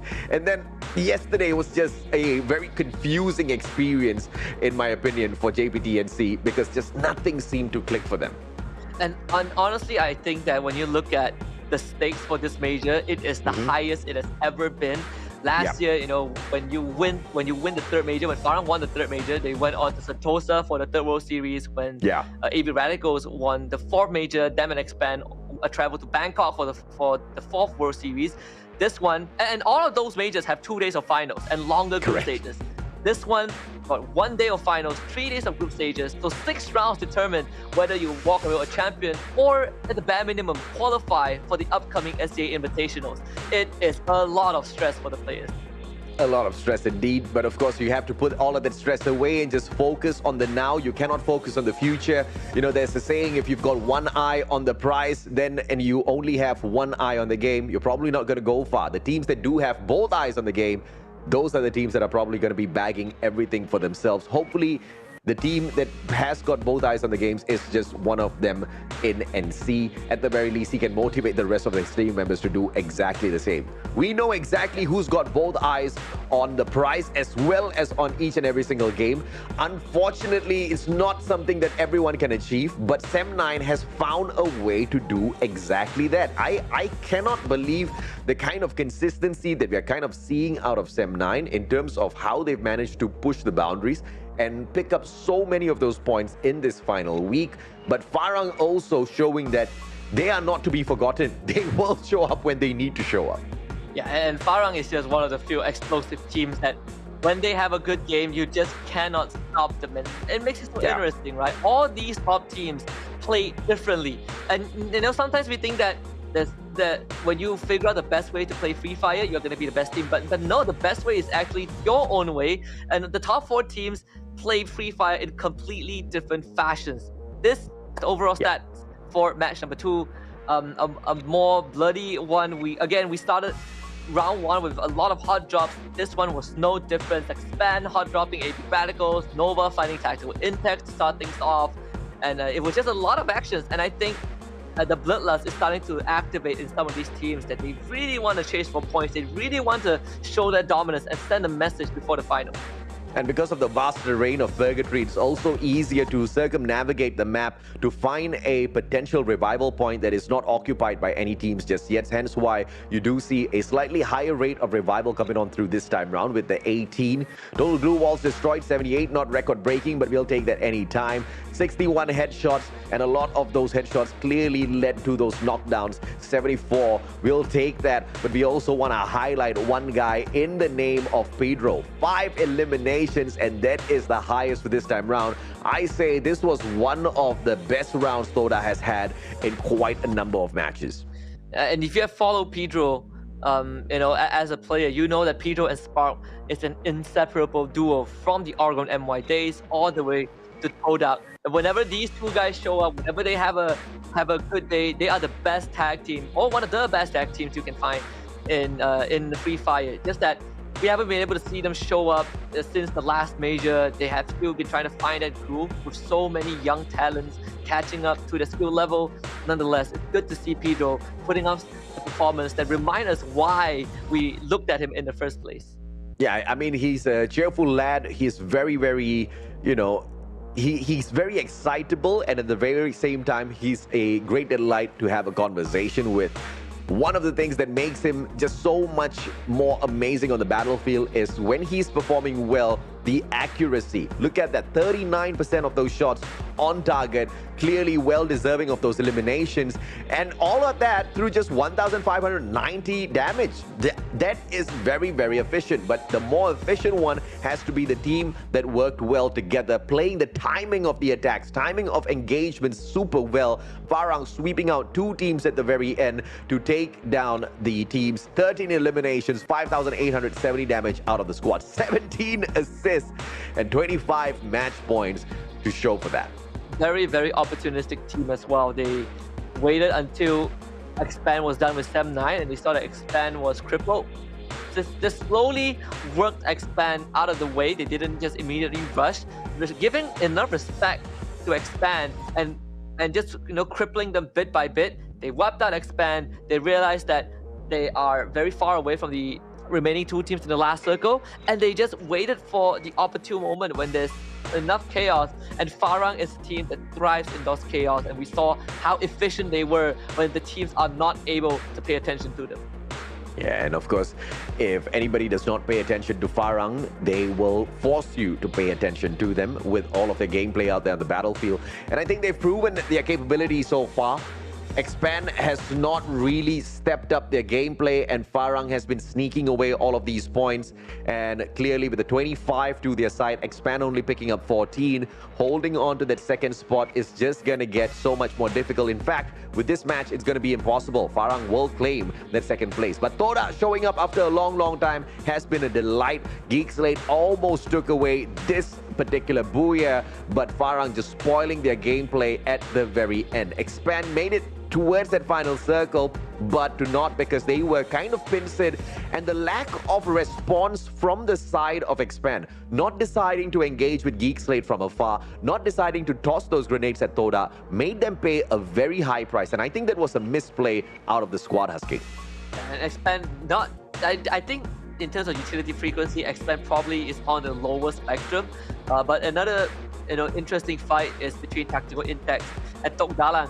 Whatever efforts Tok Dalang put in round 1, you can basically scrap that because they only got 4 points this round. That means they only have 2 more rounds to potentially get into top 12. And hope is starting to get a bit grimmer. Technically, with this performance, picking up the 4 points, they have officially picked up the 12th spot. I believe they replaced Yudu Axis. Yes, they do replace Yudu Axis in the 12th place, but Yudu Axis has not played yet, and Yudu Axis will have their fair chance a little bit later on. So Tok Dalang needs to cross their fingers and hope and pray that Yudu Axis just does not show up today in any way whatsoever so that they can get into the grand finals, but we'll have to see exactly how that pans out. So Farang picking up that second spot as well for sure. Expand is not going to be raging on. In fact, they are going to be struggling just a tad bit to catch up with them, looking at how they haven't really been able to get into that final circle super aggressively. Sem9 on that slow catch up, and it's just long before never that they do make that run. And see, Farang, 7 points away from tying up with AV Radicals. Currently the team that has the most booyahs in this major. 7 booyahs across 3 weeks of play. 2 more rounds for them to go. There is a possibility that Farang claims the first spot by the end of the group stage. And just to echo your point about the race for top 12, Yudu Axis and Freedom MY both have a good chance to make it to top 12. And the scariest thing is that Yudu Axis still has a chance to not make it if Freedom MY shows up today. Yeah, and of course, there's a lot of drama that we can anticipate in the day today, as all of the teams are going to try to gear up. Whoever who does stand a good chance to catch up will be putting in a lot of effort to do exactly that. Teams like Project X Gaming, Pando EWG, MAB Esports, as well as Nova, they can put in the effort, but in my opinion, it's just a little bit too much of effort. And looking at their statistics so far, the data that they've managed to show us that they can rake in towards their side, it doesn't seem like the most possible run on the final day within the next 4 matches that are remaining. But, I am to be proven wrong by one of these 4 teams. Hopefully they do put on a phenomenal show, because if they do, then I'm going to get very, very excited, Husky. This is my favorite part of any Free Fire competition. It's time for the teams to play spoilers. You're not going to make it, right? Make it hard, make life hard for the other teams. Do the bloody hit. That's the term I'm gonna coin right now. Do the bloody hit. Mess with every single team that you run into. You can throw bodies at them. Doesn't matter. We see how these teams deal with the extra layer of difficulty. This is the final stretch, so you gotta prove that you are able to handle the heat. Okay, let's specify. When we say do the bloody hit, not just throw bodies at them and give them free elimination points. Don't do that. We mean stop them in their tracks and try to take them out of the lobby early. Make a name for yourself before you do get kicked out of the competition as a whole. I think that's something that, you know, some of the teams most definitely can do. But let's take a quick recap of the schedule as well as we proceed on with the day. We're going to have Alpine and Nextera coming up for you guys, and that's going to be the battle between groups B and C. But how we started things off, it was Sem9 stepping up to the plate with the first booyah of the day between the battle of groups A and C, and the exact same groupings. Faram took game number 2 away in Purgatory. And this is the kind of matchup day that we love. Not just that one team that continuously sneaks away all of these booyahs. But we are starting to see a trend, right? The teams that show up on booyahs on the booyah screen are getting the pool is getting smaller. Sem9, Farang, you know, Expand hasn't shown up too much, but they have had their fair share of booyahs overall. Expand and JPT&C currently are in 3rd place, I believe, in number of booyahs. They have 5 booyah each, so it's not too shabby. I want to see how the teams perform. Some of them have 2 more rounds left, but you guys, the teams have 2 more rounds left to play. You guys have 2 more chances to get some redemption code for the Pop-Pow loot box, and unfortunately, you're not gonna get it this time. Gotta wait for a bit more. Maybe after the break, maybe after the day. But one thing that is guaranteed is that the redemption code will be there. You just have to be there to claim it later on. Absolutely right. And of course, we are looking forward to meeting each and every single one of you guys at the ESI Hub on the 15th of April. That is exactly when we'll be having the watch party for the grand finals. Husky and I will not be able to join you as the day starts because we'll be shoutcasting the matchup from the comforts of our own home. But the moment the grand final is over, Husky, you know we're going to be zooming all the way there. Yeah, and I'm going to make a promise right now. I will not predict the champions because I don't want to mess it up. And then, no, I don't want to get ganged up on when I reach the watch party and the team that I say didn't win or was winning and ended up losing. No, I'm going to keep it neutral for once. I broke my curse last season. I'm happy with it. I think that's a good choice. I think, you know, everybody learns as life kind of teaches them some very good moments, and it's good that you have tried to move away from those predictions. I'm gonna follow your lead on this. I'm not gonna make any predictions whatsoever for the grand finals. It's just a free for all. We're gonna call it down the line, and I'm looking forward to some of these bigger squads really step it out there onto the battlefield. And we wish to see some of your predictions in the comment section, ladies and gentlemen, boys and girls. Quick break. We'll be right back.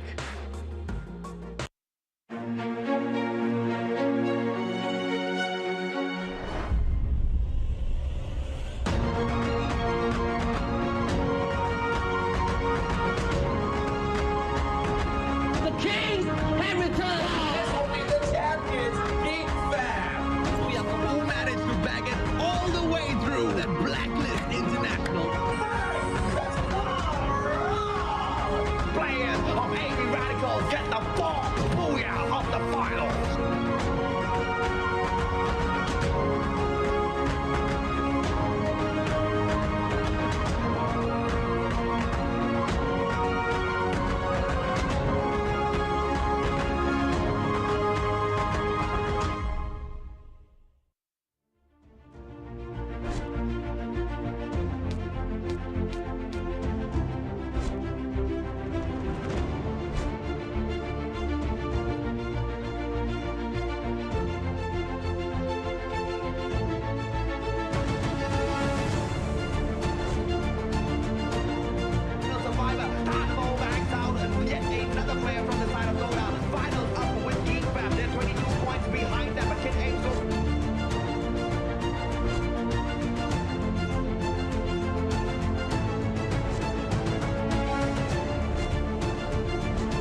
We're back for more Free Fire actions in the MCPS Majors Season 5. This is Week 3, Day 2. We're about to get into round number 3, which means 4 more rounds for some of these teams, but 2 more rounds for the rest. My name is Husky. Alongside me is the AJ Mustachio. We are going to be your storytellers for the rest of the day to find out by the end of it which top 12 teams will make it to the grand finals.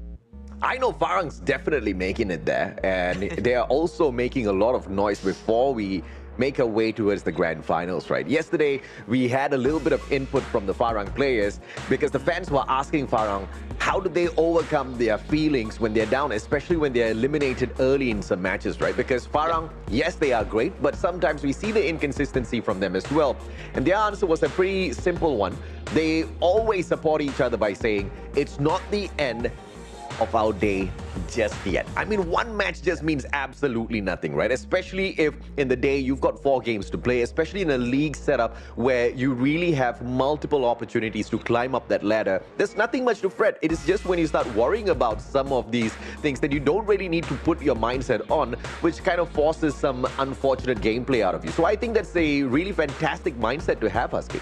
Yeah, and I think the best part is the fact that this is a team that they enter Free Fire, and the moment they debuted, they went all the way to the world stage. You have this very rampant growth for some of these players, and the veterancy, the experience is really showing off. But a fun fact for Farang fans out there is that apparently, according to sources from Farang, Jembao is the one who has the best vibes, but also is the hardest guys to wake up. And I believe there's a video out there that shows us how hard it is to wake him up. We won't show it on broadcast. You will have to dig it up yourself. But just know that the information is out there. So get to digging, people. Get to digging. I mean, I absolutely agree with that, man. Because Jembao, he's the lifeline of the team, right? And he might not be the lifeline out there on the battlefield, but whenever they are down in spirits, this is the guy that's screaming at them on the mic, right? And I believe even that video is up on their TikTok. Make sure you check out Farang's TikTok channel. And they, like Husky said, they've got this really funny video where they're trying to wake everybody up for Saho, but Jembao is the only guy. He's like a dead log. He's just sleeping there. You can't get him up no matter what you do. Check out Farang's TikTok. Is just absolutely funny, and you don't want to miss something like that. But Farang, at the same time, they wanna send out a simple little challenge for their very good friends in the name of AB Radicals. And as a matter of fact, a lot of people are sending messages for AB Radicals. AB Radicals has to be very proud of themselves for this. All Farang has to say is, don't get too comfortable up there, because we can read you guys like a book. Now, I like people who read a lot of books, and I like it more that Farang's able to read AB Radicals like a book. And everyone is picking on AB Radicals. Like, what is this? Expand is picking on AB Radicals 2 rounds in a row. Sem9 is picking on AB Radicals, and now Farang. The top 3 teams from Malaysia is they want to take AB Radicals spot away, and I think for a good reason, right? So far, we haven't lost a single major up to the last season, and it was in the hands of AB Radicals. So we want to take that trophy back. Well, they want to take that trophy back. And I distinctly remember I attended the watch party for the previous major, and when AB Radicals won, oh, you can see Malaysia isn't happy about that because we lost our win streak. But all is good in games. I think these teams, you know, in person are very supportive towards one another. But I just like the fact that, you know, overall, the Malaysian players are better when it comes to smack talking. I want to see some from the Filipino teams, but so far they have been way too kind for their own good. I mean, okay, you could look at it as smack talk. I look at it as a sign of salute. I look at it as respect to AB Radicals, because the fact that everybody wants to take them down just shows how dominant they are in the competition. Everybody wants a piece of AB Radicals. In fact, everybody wants to prove themselves against AB Radicals. So that's a huge sign of respect, because, you know, when you walk into a room and if you want to be the alpha, you got to take down the top dog. Unfortunately for everyone, it's AB Radicals. So far, it's been seeming like it is possible for them to take them down. But you know what? You guys have to take down this giveaway code, because the Pop-Pow loot box is available for everybody to redeem right now. And the wait has finally paid off. If you guys are still watching this right now, and what am I talking about? If you are seeing this, you are watching this, get the code right now.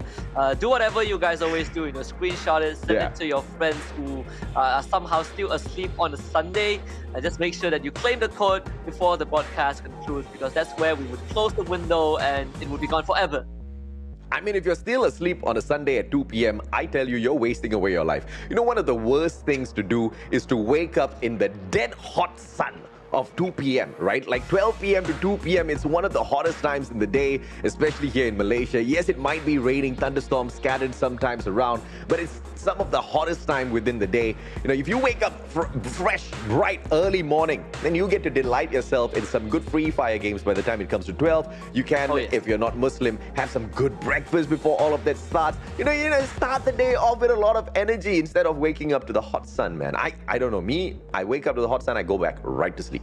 Yeah. The past 2 years, I've noticed something. I think I had this I don't know if it's just me or it applies to some people out there, but I have this very, very specific habit, right? I can't sleep past 12 p.m. 12 is like the max unless I'm dead tired. And even then, my body will wake me up. Before then, I'm very allergic to light. I feel like I'm a vampire. Whenever sunlight hits me, I just wake up no matter how tired I am.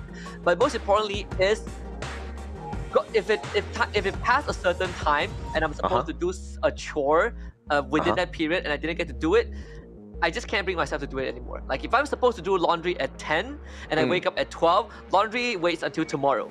It's a bad habit, but it happens. I don't know how is the sunlight only hitting you at 12 p.m. It hits me at 7 o'clock in the morning.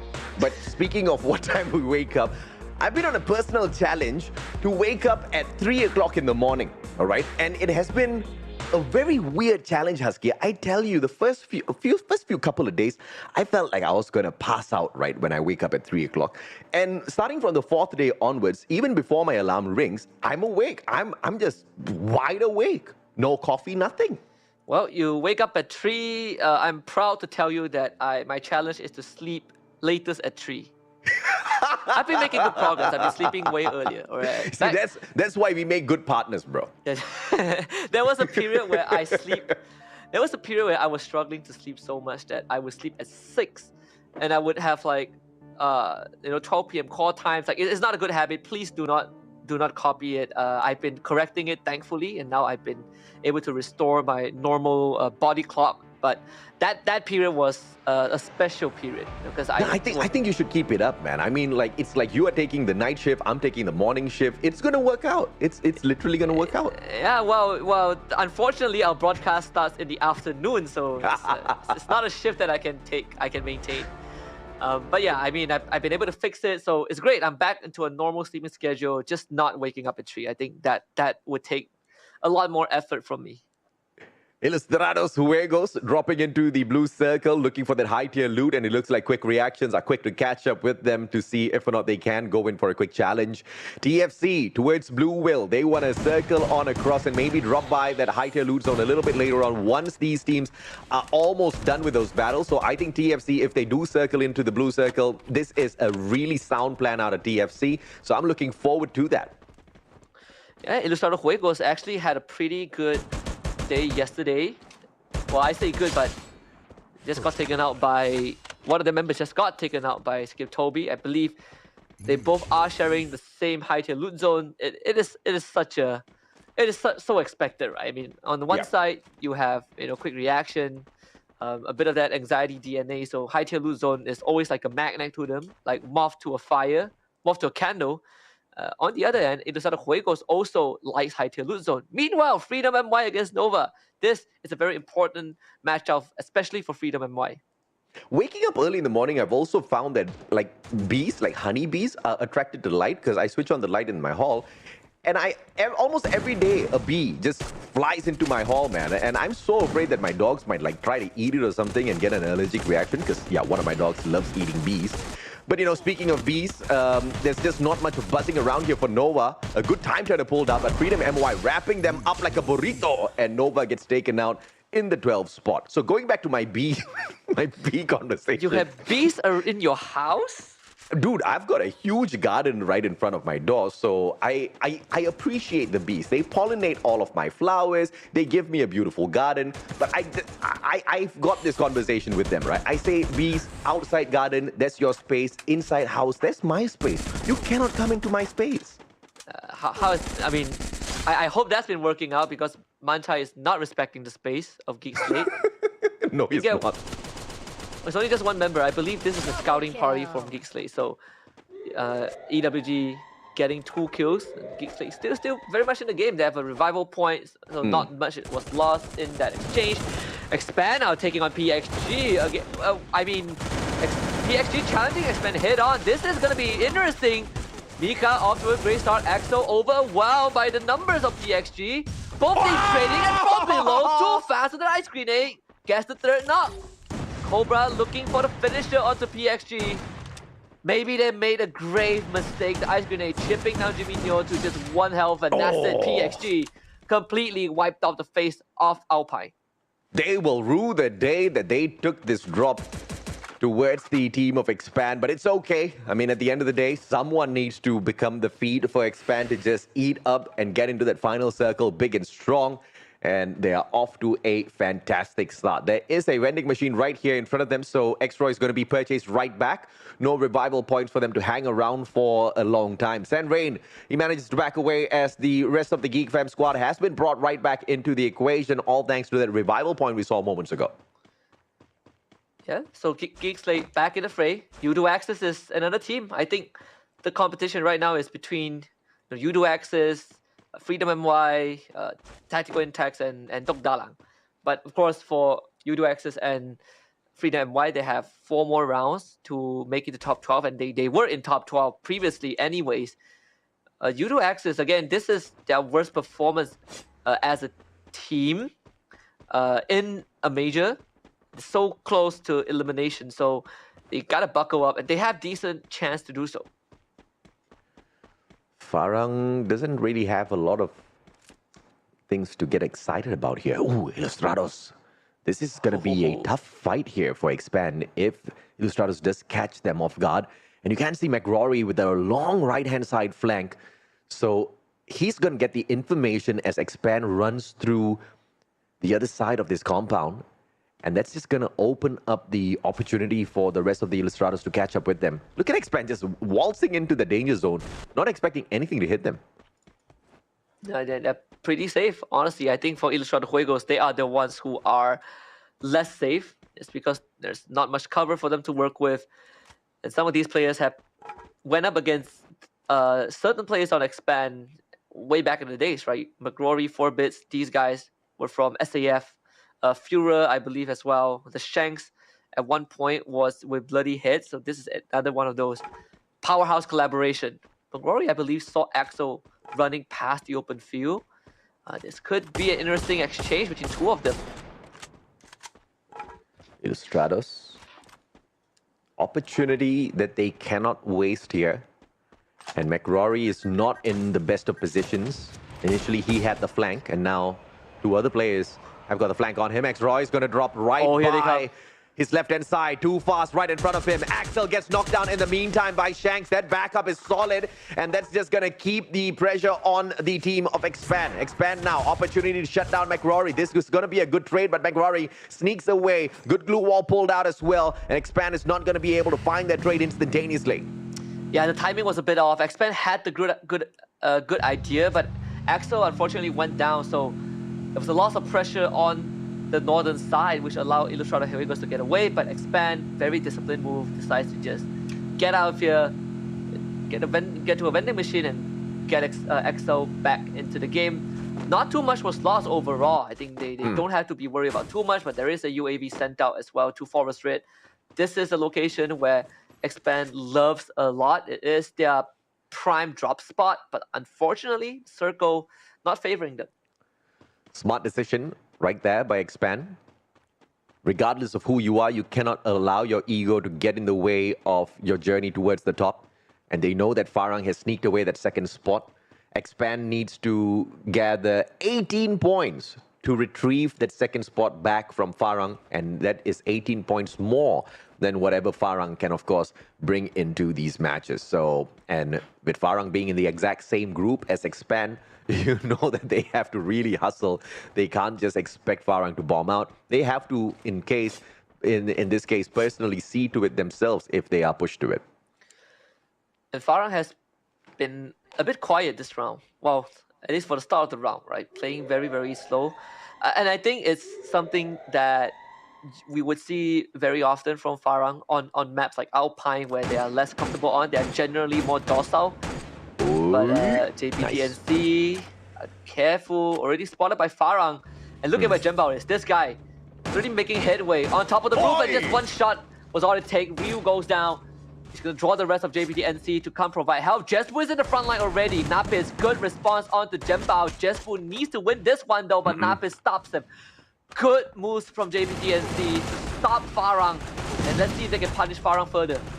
Yep, and Jembal, does he stay up on his feet? Spade with a grenade out of nowhere, continues to chip on in. Cluster by as well. Jembal taken down. Yazid responds very well against the pressure by Farang, and that's going to take Jembal out of the equation. The SVD attack and that headshot out of Jembal was solid, but the follow-up just was not as good. Spade with that grenade will be able to put that player out of his misery, so no pickup coming on through. Yazid gets sprayed down by Spade as well. This MAC-10 close-range combat is an absolute beast, and Farang knows exactly that. Napis does not wait by. He says, adios, I'm out of here. All things considered is a good effort from JPTNC, right? They almost stopped Farang completely. It's just the utilities from Farang, they also had enough to match with what JPTNC has. U2 Axis, on the other hand, facing off against Expand. The grenade slowly getting thrown out. Expand able to bring Axel back. Roy getting attack onto Mirror again. This time, it is going to be secured. Expand with 5 eliminations, slowly weeding out YAE. Let's see if or not Expand can very quickly put Axis out of their misery as well and collect a few more kill points for their own. Ashura right in front. One good grenade out of Cobra can do the deed, but Cobra just with the Groza takes a beautiful headshot, going up against 2 players now, and he goes in to finish all of them off. Just alone, he is able to do so, but Axel's back up from the back. This is just the good old Expand running the show. And with the Seekers, it was very hard for U2 actually to hide, but Geekslate not wanting to give Expand room to kind of stock back up the resources. They are already showing up at the bunker, at least. That's where they will take refuge, but Expand have a big compound to work with. We have all these glue walls preemptively set up from the previous fight, so Expand have extra layers of defense that they can maneuver around, but they have to be worried about quick reactions also, because they are coming in from the back. This backdoor access there it is. be able to pressure Expand quite a bit. That good headshot knocks the player down. Response coming through from the Expand players. And this is where Geek Slate needs to take advantage, but instead they use the opportunity to find the next circle. And 26 more seconds to go. I think that was just a little bit too premature for Geek Slate. They could have picked up some solid elimination points here, but they just want to find the placement points first. I understand at the same time, I think it's a big waste. So now it's just quick reactions going up against Expand, and they're gonna have to pay for teasing Expand. Nice Irene. He gets knocked down onto the ground. Great glue wall played by Axel, just running together with that barricade. Doesn't really drop it until the very final moment, and then one solid, unfortunate glue wall by his partner bounces off the cluster from the team member. And Too Fast actually tags onto Nice Siren again. They've gotten rid of him, and Expand, they are just so strong. They are moving walls with their bare hands. Telekinesis, in fact. This is how you know that Expand has ascended. Too Fast in the building, trying to basically overwhelm Marky. Somehow he is still able to put out decent defenses, but Marky finally gets shot right down. Expand with 10 eliminations. But they're not done just yet. There are still remnants of quick reactions. There's another player just right behind here, Kwachi. Now Expand can have a little bit of this Kwachi as well. They don't see him? My favorite snack. They don't see him, but this Kwachi is going to get expanded either way. Yeah, Axel says, yeah, here you are. And he very quickly, just like the Mustachio, skillfully disables that Kwachi. Pops it in his mouth, cracks it, eats it, throws the skin away. But quick reactions, they're not out of this equation just yet. They still have one more survivor. And Expand, in the meantime, have backed 11 points so far.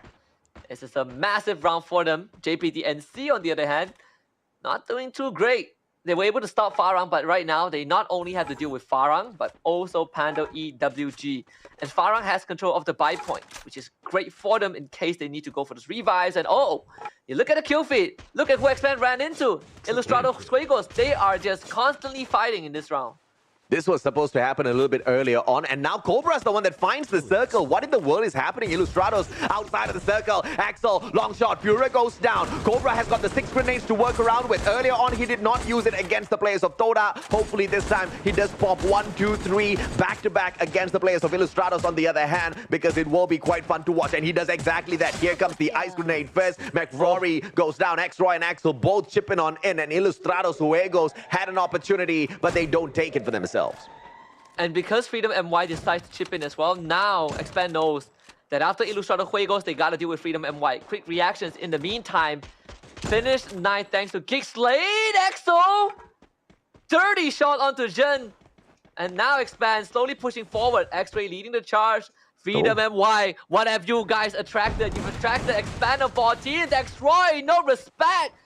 Freedom MY given no quarter in this fight. Axel still pushing them out of the building, and Cobra is there to receive it. Triple kill. And this is just the super aggressive Expand. If they do pick up the Booyah right here, right now with the 16 kills, they'll match up to the record of Sem9. But I think Expand wants to show that they can break, they can smash that record to pieces. 8 more teams left in here though. Expand doing great, but to get into the final circle and to continue this sort of a run is going to be quite difficult. Let's hope to see them a little bit later on as well. TFC trying to hold on for their dear lives. They have to take on Geek Slate, who have a defensive compound. Adam with the double barrel in hand goes up aggressively, finds absolutely no one, goes in for the rewind, and Luffy on the other hand charges up the ice grenade as well. Can he go in for the pop? It's going to be the glue wall melters that puts Geek Slate in a terrible situation. Apis with the charge buster circles around. Jump 9 timing, and Jump 9 gets him with a max 7 instead. Perfect headshot, and TFC actually winning this out against Geek Slate. And Pando EWG were actually pressuring TFC from behind as well. So TFC doing a fantastic job in surviving. But they did miss out on a point or two thanks to the blue zone taking out the fallen members of Geek Slate. Nonetheless, TFC still alive, and Geek Slate are in a horrendous spot. And nothing that Sun Rain can do. Manchai picks them off. Expand in the meantime, they have found the circle, and look at this. They are the only team who has control of the circle. And they also find the final player of Ilustrados Juegos as well, and Expand just beside the next circle. Everybody else has to come and travel all a long way to get in here, and before that they have to sort each other out first. The shot to the butt, a little cheeky, and Jespu puts him out of his equation. Ryu gets taken down as well. It's gonna be the players on the side of Farah. Good time turner pulled out into the time turner. He goes, and Jespu is on a roll, but from afar, Cobra strikes one, Axel strikes another. Both the snipers doing a lot for the side of Expand. Oh, Farah wanted to take the launch pad, but they got shot off the sky. And that's going to allow Freedom MY to come in for the cleanup. Jesbu goes down and fires last man alive, needs to clean up the kills and outrun this blue zone. He will be able to do so, at least for now, but look at Expand. They're taking so much space. Freedom MY goes down. 19 kills for Expand. This is going to be a record-breaking run for Expand in the whole of the MCPS group stages. This is a record-breaking run of all history. If they can complete this as well, this will be a solid one. Pando EWG right in front of them. Farang takes a double. Axel steals the kill away. Farang gets nothing from that. JC gets taken down as well. It's going to be the one and only Farang. 1v3. Can he stand? Mantai circles around. Axel, X-Roy, both of them, they go in for the shot, and Expand routes this up with a phenomenal record. Axel himself has got 10 eliminations out of the 22. Farang basically ruining the chances of Pando EWG until the very end by sniping 2 members before going down, but all of those points were handed over to Expand nonetheless. 34 massive points in a single round. And the last time we saw this was on the Bangkok World Series by EVOS Phoenix when they won the championship. Expand putting on the same numbers as our current world champions. Impressive.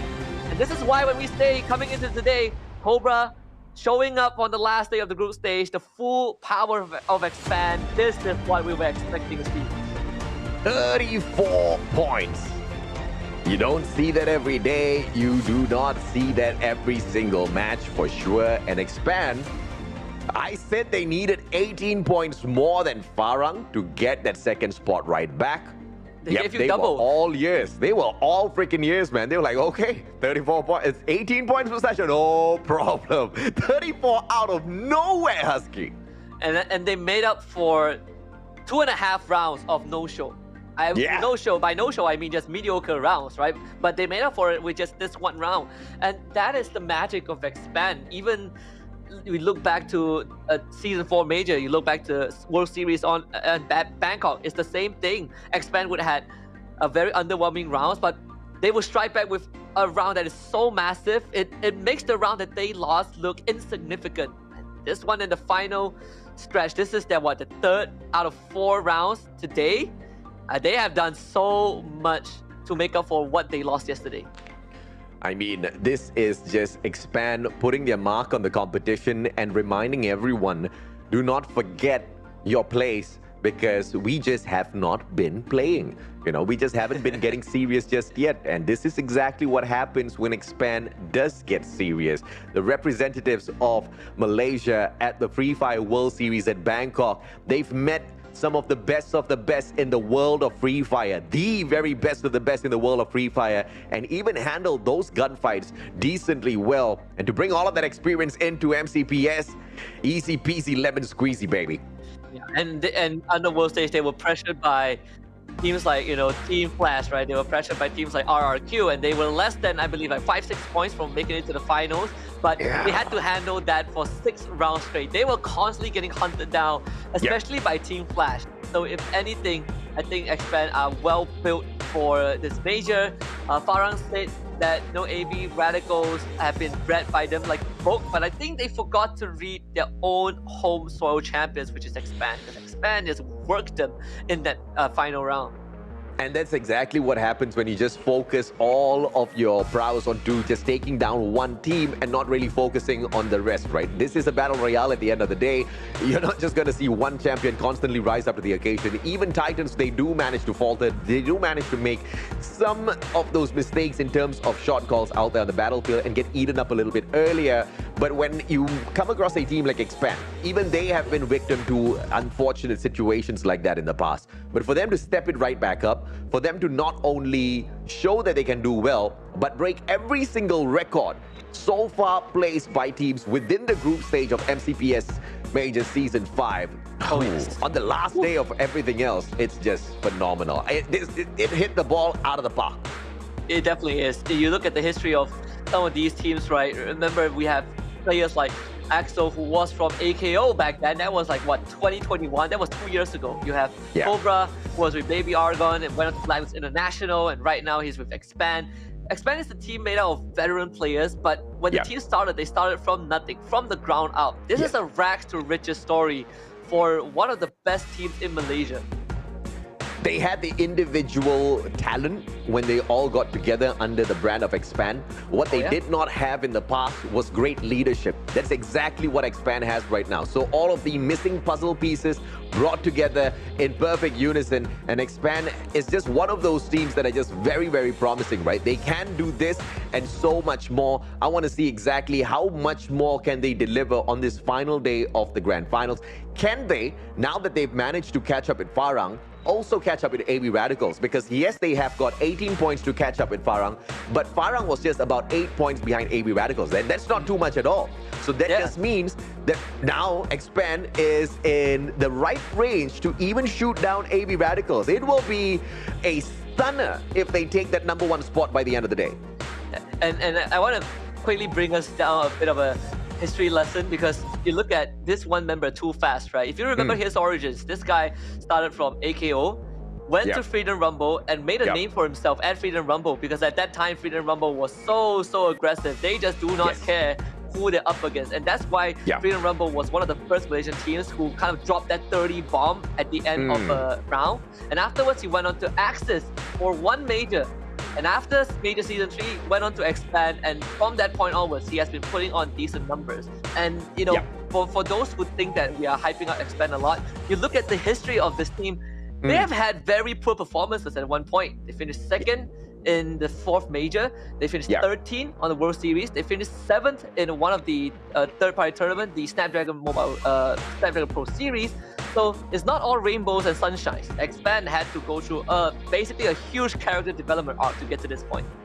Albeit 13th spot at the World Series, they walked away with $50,000 US. So I'll take 13th spot anytime, man. I'm 50,000 G's in hand. Yeah, I'm going to be smiling year to year. But, you know, I love the point that you brought up, right? Multiple teams, and the teams that they used to be from as well were not really, you know, all that titan, you know, every single step throughout the way, right? I mean, you talk about Freedom Rumble. Yes, a lot of that aggression was brought out, but we'll continue that line of conversation in a little bit as we check out the overall stats here. 58 eliminations from this matchup alone, 13 revivals, 19 rescues, 47 headshots, 76 knockdowns. I think it was a very average round in terms of statistics, so I can gladly move on back to the point I was making. It's too fast. The guy within Freedom Rumble, you know, it was all about the learning experience because he was one of the slayers and he was always able to, you know, take that cap on all of the other opponents by using that grenade, just absolutely abusing the grenade. But one thing, the biggest lesson that he took from Freedom Rumble was that you cannot just rush into battles time and time again without a solid plan, because then that brings up inconsistencies in terms of your performance. And that was the kind of lesson that you learn through all of these other teams. I mean, even Cobra, he has learned that hard lesson himself as well. Axel has picked up a lot of lessons along the way. And together as a squad at Expand, they have just managed to just pile up all of that experience together and really play out some of the best Free Fire matches that we've seen so far. Yeah, and you look at the history of these players, right? Even in the teams that they were previously, before they became Expand, those teams finished top 3 in multiple tournaments. So these are talented individuals. The Axel, 10 eliminations this match, one of the highest one for an individual in a single round. Yes. And you can see just 44% on target in terms of his accuracy. That is insane. I mean, this is just out of nowhere, but he is also one of the players. No, he is the player with the highest accuracy throughout the whole group stage, as a matter of fact. Axel is the sharpshooter you want on your side, and he clearly delivers, right? Those 10 eliminations outdoes the 9 that we saw earlier on today, and we were shocked by the 9. And with Axel's 10 and a total elimination of 22 from the team, he did almost half of that work all on his own. 11,930 damage, 34 match points picked up. This was a record smashing round for the MVP team of Expand. Yeah, and Expand, they have one last round later on, and that, if they can close it out strong, it would be a good finale for the group stage. Regardless of whether they take first place or not by the end of it, it's going to give them a very good confidence boost going into the grand finals. And I think Expand, they have found that groove at the very last moment. Kind of a reminiscence of that of the World Series in Bangkok, where it took them to get to that final lap to, you know, get themselves backed up. But this one looks so much stronger. And Expand is the only team that has not picked on AV Radicals, you know. No, they're way too nice. They're way too nice. They're way too nice. And I believe they have not picked on AV Radicals for a good reason, right? The other teams pick on AV Radicals because they respect AV Radicals. Expand does not pick on AV Radicals because they respect AV Radicals. Both of these teams, they have been through a lot together on that world stage, and they know exactly what it takes to play a really good game of Free Fire. And they're waiting for that opportunity to see AV Radicals just so that they can match up their strengths and see exactly how far they have come. Record-breaking 34 points out of Expand, and the closest one to them was a 17-pointer Farang, but you got to respect the consistency out of Farang as well. And Pando EWG finally waking up in the competition. Yeah, Freedom MY also scoring a big 14 in this round. You compare that to Udo Axis, who only got 3. Udo Axis will have something to worry about as we progress through the rest of the day, because their tournament lives, their grand finals qualifications hang in the balance. Freedom MY now control a part of those cards. JPTNC getting 9 points.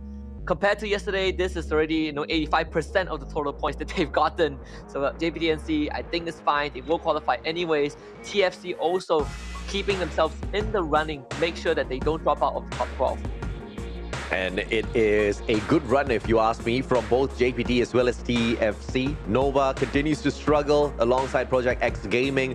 Udo Axis picking up just 3 points, just puts them in a very unfortunate position down at the 13th spot. I mean, this is the combination of two very, very big brands, and they are losing out to some of the newer teams that, if you look at statistically speaking, individual prowess, Udo Axis should not be at the 13th spot. So this this is just some signs of cracks in terms of whatever that's going on within the squad that they need to figure out within the final couple of matches that we've got on our hands here, Husky.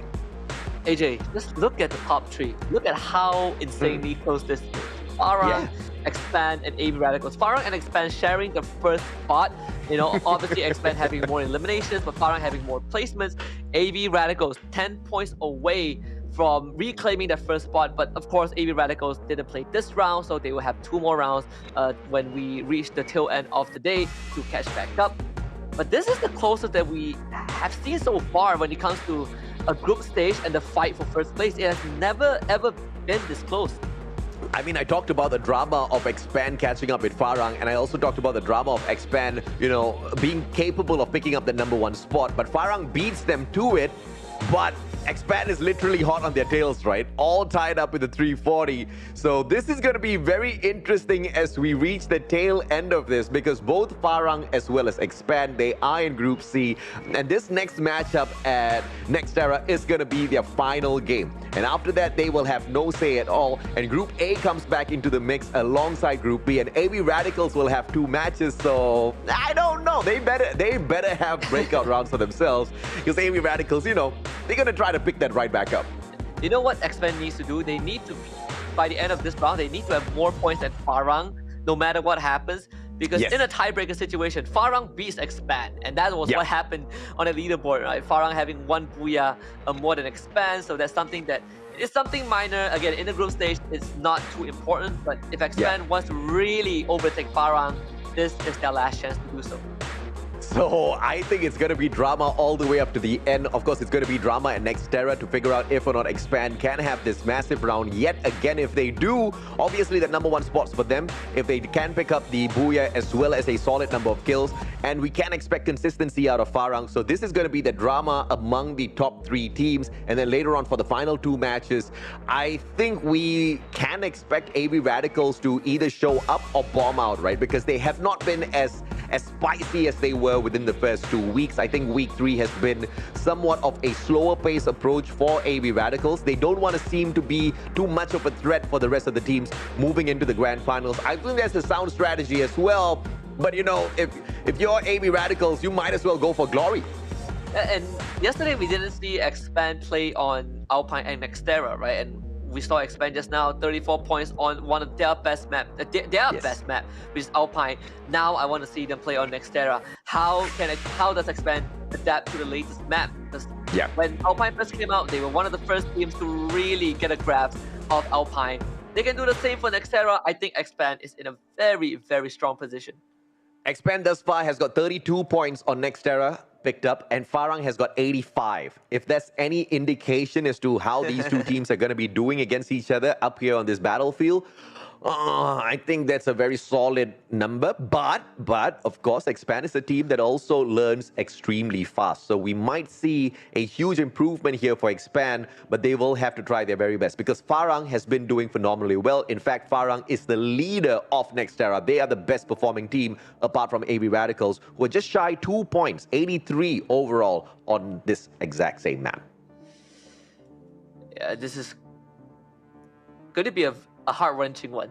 With how big the difference is in terms of performance on Nextera, we're definitely expecting Farang to be the one to put up the numbers. And the burden is definitely going to be on Expand right now. Again, for Expand, it's a show of strength, but for Farang, it is to really perform well on the map that statistically you have been doing fantastic throughout the entire major. We get a very even flight path. And honestly, Free Fire flight paths have been very, very generous to all the players, even on the world stage. May I suggest that in the future, sometimes we randomize a flight path so that it only cuts through like the very, very top of the map instead of through the middle. Maybe that's going to happen in the next major. I don't know, but it makes it interesting. I mean, I was waiting for it for the longest of time on the world stage, man, but it just didn't happen. The flight path has just been super decent. And I kind of think that gives a very equal ground and equal opportunity to all of these teams out there to just select their drop spot and keep things very balanced with each other, instead of, just following a skewed flight path towards one corner of the map and really forcing a lot of these early engagements that are not going to be as fun to watch. You know how much I hate these early engagements with the lack of loot on your side. It's just not a clear indication of how good or how bad a team is.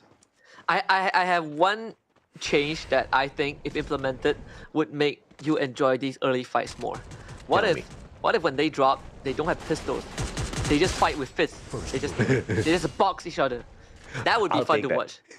I'll take that. Very Melee only. First 2 minutes of the game, even if you pick up a gun, you can't use the gun. Melee only. Let's see. Free Fire, Garena, you heard this. You heard this loud and clear. They had a chance to pull it off yesterday because it's April Fool's, right? But I think the ship has still need to wait for another year for that. And you never know, man. Every single event, every single Free Fire event we have, there's a new rule set, there's something new, something creative that Garena throws in just as a curveball. That could be the next thing. But Quick Reaction is getting quickly eaten up by Ilustrados Juegos, who did lose Shanks in the early engagement, but they hit back extremely quick, extremely efficient against the Quick Reaction squad. And I believe they only have got one more guy to run away in the name of Nice Irene. The rest of Ilustrados will be holding back as they recover, as they look for a couple of those medkits as well. Geek Slate, on the other hand, they put out PXG. Unfortunate for PXG, that's just another round that they bomb out on. Very, very unfortunate. Only 2.5 minutes into the round, and PXG have already gotten wiped. That is the thing. Again, Xera it feels very claustrophobic because you have so many, groups of compounds together, and it feels like it's hard to avoid these hard drops. At least in this major, because teams are still getting used to it. Fire is just on the scouting mission. It's going to be near the vicinity of Ilustrados Juegos. Meanwhile, we actually got a glimpse of Expand as well, taking on was it Quick Reactions? The Expand getting a kill just now. It's going to be against Nova. So Roy somehow making it out with his life. Who was that? Okay, Roy has got that launch pad there. Very quickly backs away. No, Nish, don't do it. Nova, if Nova takes this jump and they land exactly where he did, it's a GGWP, my friend. Nova's just going to be bait. Nah, they're backing away. They're going the other way around. Okay, thank the good Lord. Thank goodness. Expand is playing so spread out. I mean, it's a blessing in disguise that Roy got an elimination and got out with his life. Completely unpunished. I mean, that's just the way he plays things, man. Nice Irene, on the other hand. He's going to get caught in a tight little spot here. You do Axis, who have been struggling, will really appreciate the 1-point contribution from Quick Reactions. I think Quick Reactions has more than enough to make it through to the grand final. So, no harm done if they give that away to Udo Axis. It will be absolutely hilarious if, as they try to claim this 1 point, they get hit down by a couple of those comets in this danger zone, which is so rare these days. I don't think I have ever seen one before, though I know I have been knocked down by in the red zone. Oh, noob. That's such a noob move, bro. Nobody gets knocked down in the red zone. Nobody. Me, I do. That's like the worst luck in the world. The danger zone has been very, very much nerfed in the recent past. We have not seen anyone get taken down by it, no matter how aggressive they get in the danger zone. You see, once again, like Udo Axis didn't even hide, okay? Yeah. Udo Axis just stayed out in the open. Yeah, well, for me it was pre-nerf, right? Like I was with my friends, and then I was playing with a friend, and then we were in the red zone, and then he got knocked down. So as a good friend, I decided to pick him up, and he was like, "No, don't do it." And I'm like, "No, you're my friend. I gotta save you." And then he says, "You know what? If we go down together." And true enough, it happened. We both went down. Lord. Yeah, pre-nerf, the danger zone was very annoying, man. I mean, yes, it was annoying. I was one of those that complained, but I didn't expect a heavy nerf, like to a point where it's just not non-functional at the moment. It was you, AJ. It's just a teaser. It was you. You made the red zone not fun. No, it's. I mean, I want to see at least like 1 or 2 knocks in a game. Is that so much to ask for? I think I think what we were looking for is like the balance, right? The risk mitigation. Right now, there's just no risk at all. Yeah, there's no punishment. I don't think we've seen any in the past major. So, for 2 years plus straight, there has been no knocks in the red zone. No. There have been. I think in MCP Majors Season 1 there was, and that was the pre-nerf. And I think after the first season, we just didn't have any anymore. I think that was the season where we just laughed our heads off and Garina's like, okay, we're not having this anymore, okay? Players just shoot at each other instead. So in the overall grand scheme of things, it does make the engagements out there a little bit more fun. But you want to see the danger zone punished. That's all I want to see, because for me, it's just the wacky, hilarious, comedic moments in the game where you just take advantage of the danger zone and you get punished in the worst way possible. That's why you can blame RNG if you lose, right? It's like, yeah, it's not. It wasn't me. It wasn't me. It was the game. TFC. Nova is being is dancing with fire. They are just jump peeking. TFC and Manchai in the meantime actually getting a good snipe onto Expand. So Expand losing one member. No vending machines nearby, unfortunately, so can't go for any revives. And a smart play by Pando EWG to quickly run away the moment they take away one player from the side of Expand. They want to get to the final circle, and Expand surely would have come for blood if they stayed by. Nova, on the other hand, a quick engagement with TFC. They will be able to trade out Jump 9, Adam down on the ground. Nova, Cluster will go out for the pop. Nish on for the rush as well. He's, Mag 10, but he does not stand a chance against that Mag 7. Gets dropped down onto the ground. Kizo gets taken out as well. This is the end for TFC. So unfortunate for TFC. They needed to have decent rounds for the entire day, but the fact that they got knocked out in 11, and I believe with no eliminations at all, means that it is a major setback. They put themselves at risk of getting knocked out of top 12 after yesterday's breakout performance. For Nova, chances of them making it through is very, very slim. This is their last round, but spoiling it for TFC is huge. Gatesley, on the other hand, will have to take on Freedom MY. Blue Wall goes down. Ken's bringing Yasa back up just in time and securing himself an elimination on the way out. Geek Slate, with 5 eliminations so far, are looking pretty steady in this next Terra map. Udo Axis, on the other hand, still hot on the tails of quick reactions with a single elimination to their name. Off-screen, Illustrados Uegos trying to challenge Geek Slate, and they do manage to take one player out of the equation. We will have to catch up with them in a little bit later on, but in the meantime, we have to focus down on Udo Axis and see how they manage to navigate around the circle and get to a safer spot. Ilustrado Juego showing up. This is going to be crunch time for Freedom MY. Can they get out of this predicament? Rin, good shot. Great coverage from the top of the roof. Fura, first one to go. Rin can't get the finisher. Wow, pulls out the double barrel for a second. This man is a menace right now. He is on fire, challenging the third. No fear in his mind. Rin almost gets the third. Let's Go stops him, but huge damage onto Ilustrados Juegos. All of them outside of the circle. This is a very risky play for both teams. And in the meantime, Udo Axis faces their match out here on the battlefield, and it looks like Illustrados will be bringing their players right back. Udo Axis is going to be eaten up by the Cobra, and they're going to be swallowed up whole. Axel down on the ground. X-Roy goes down as well. Gate Flame from afar will be able to help out his squad members, and the pickups are going to come through one after the other. Too Fast sneaks around, and it looks like they want to get away. Geek Slate getting taken down one after the other as well, and the players of Expand, they find a little bit of a survival gameplay here. Too Fast dropping right beside Udo Axis. Is this going to be the finisher? Wow, they wanted to get into a circle, and they actually caught Udo Axis by surprise. Udo Axis outnumbered. This blue zone is going to hurt. The cluster bombs securing 2 more for Expand. Cobra also healing back up. Now they need to outrun the blue zone, and Expand, what a move to basically catch Udo Axis off guard and get themselves into the circle.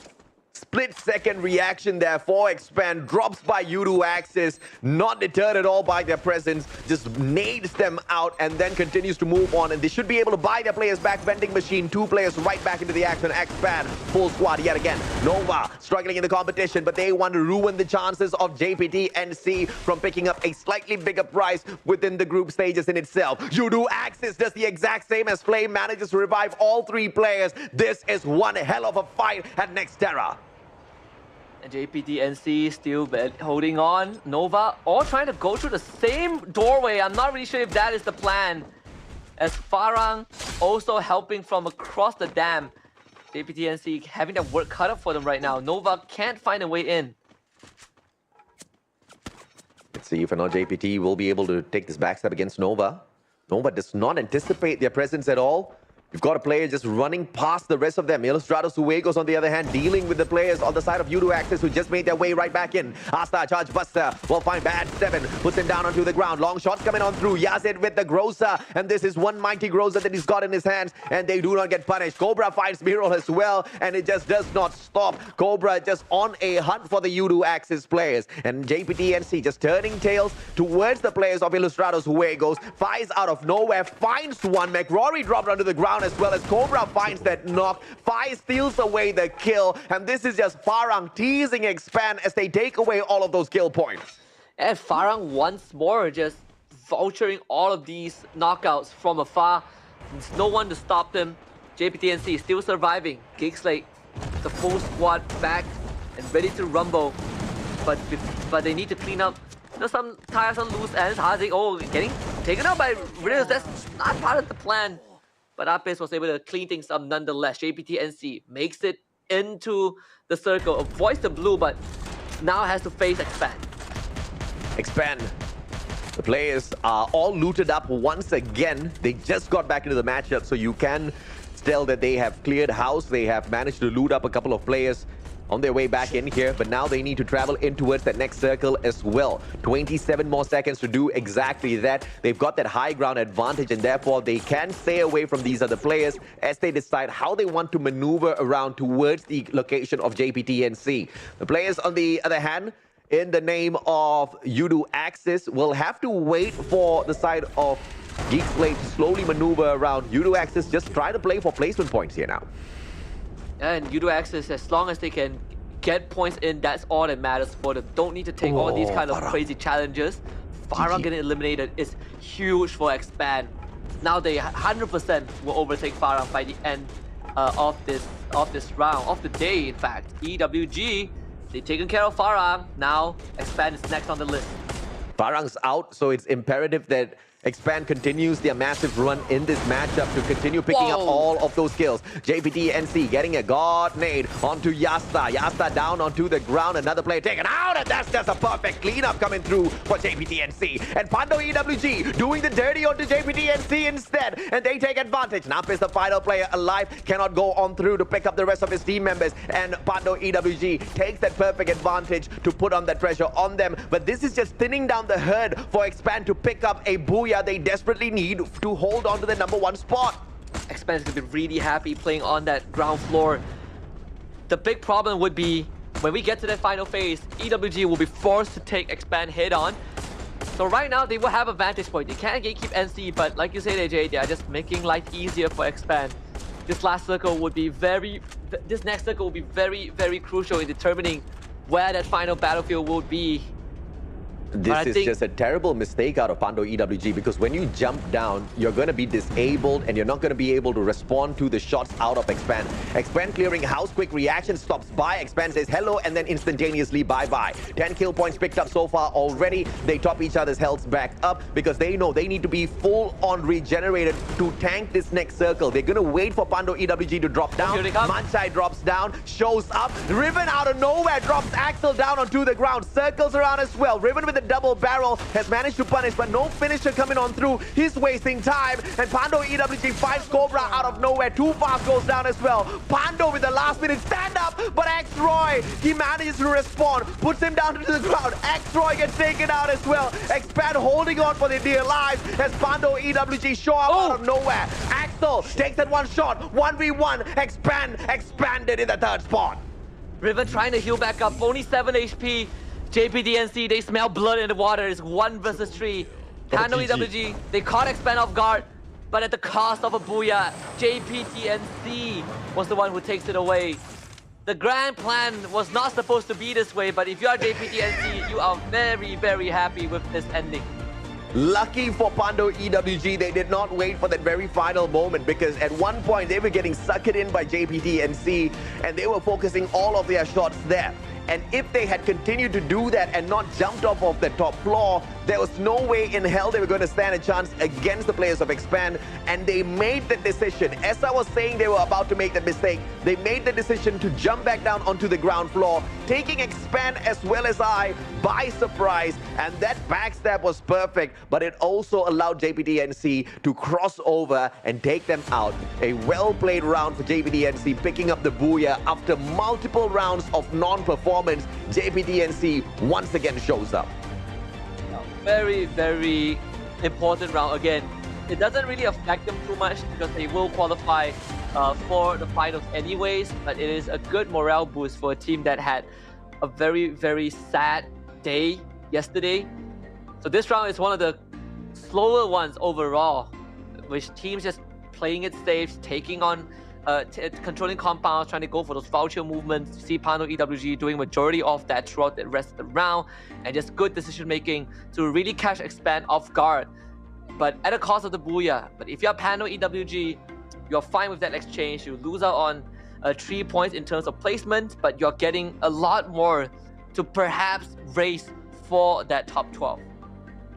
And I'm just curious as to how much did Expand end this round with, and whether or not AB Radicals is going to be in a good position to catch up with them, because the last time we did check in on the scoreboard, there was a difference of 10 points between AB Radicals as well as Expand. And obviously this win by, okay, not this win, but getting into the final circle here by Expand with a lot of kills to their side has garnered a lot of points as well. So it's now going to be dependent on whether or not AB Radicals has some of these breakout rounds.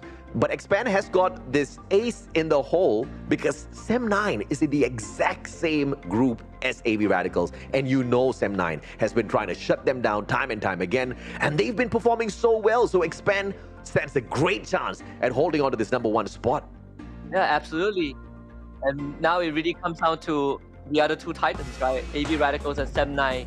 Like, this is going to be the fight between those two teams to see how far more can they go on the leaderboard. Can they overtake Expand or Farang?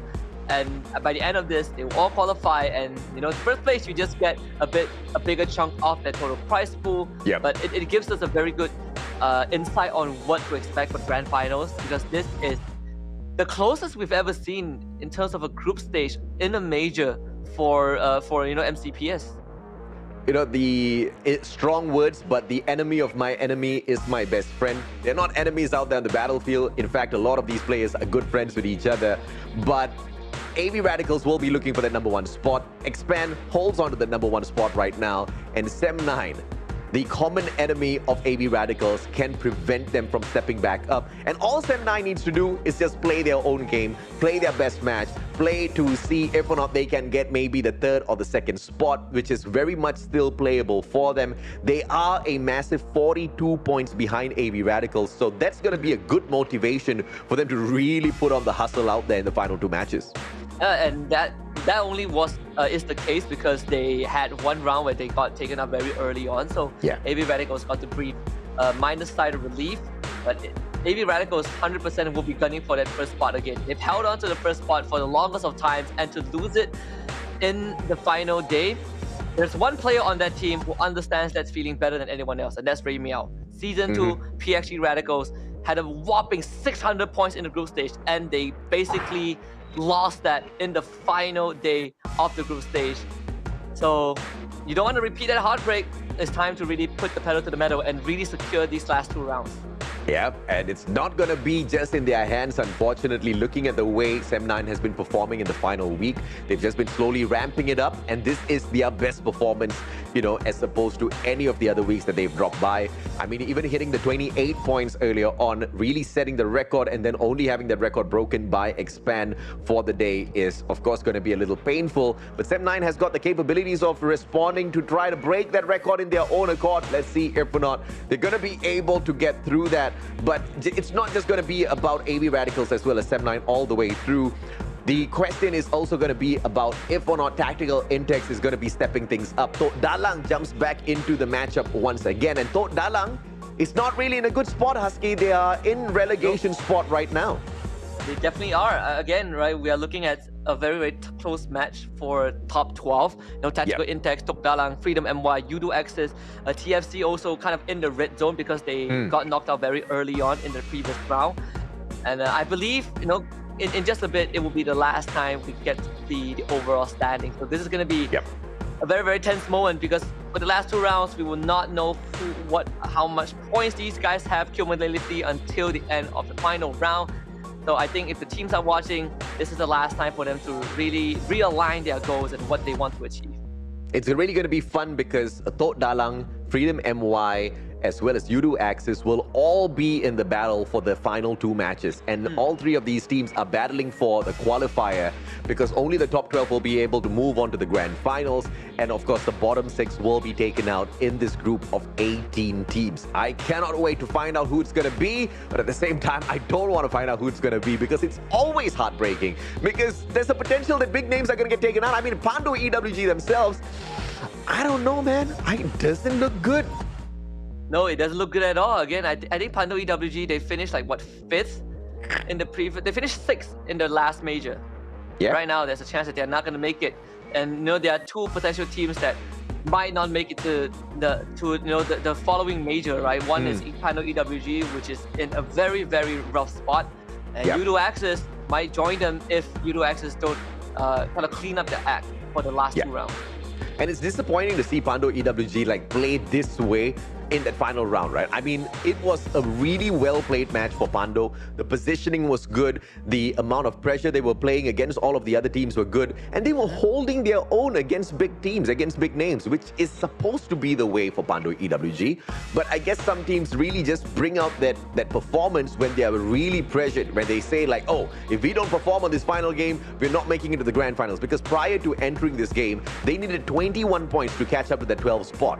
But I don't think they managed to achieve that in this match, and that was their final game, right? They're not going to be able to play this in a little bit because they are in Group C, and this is the final game for Group C in the day. Later on for the final 2 matches, it's going to be A versus B. So I've got my fingers crossed for Pando EWG, but I'm not really expecting much.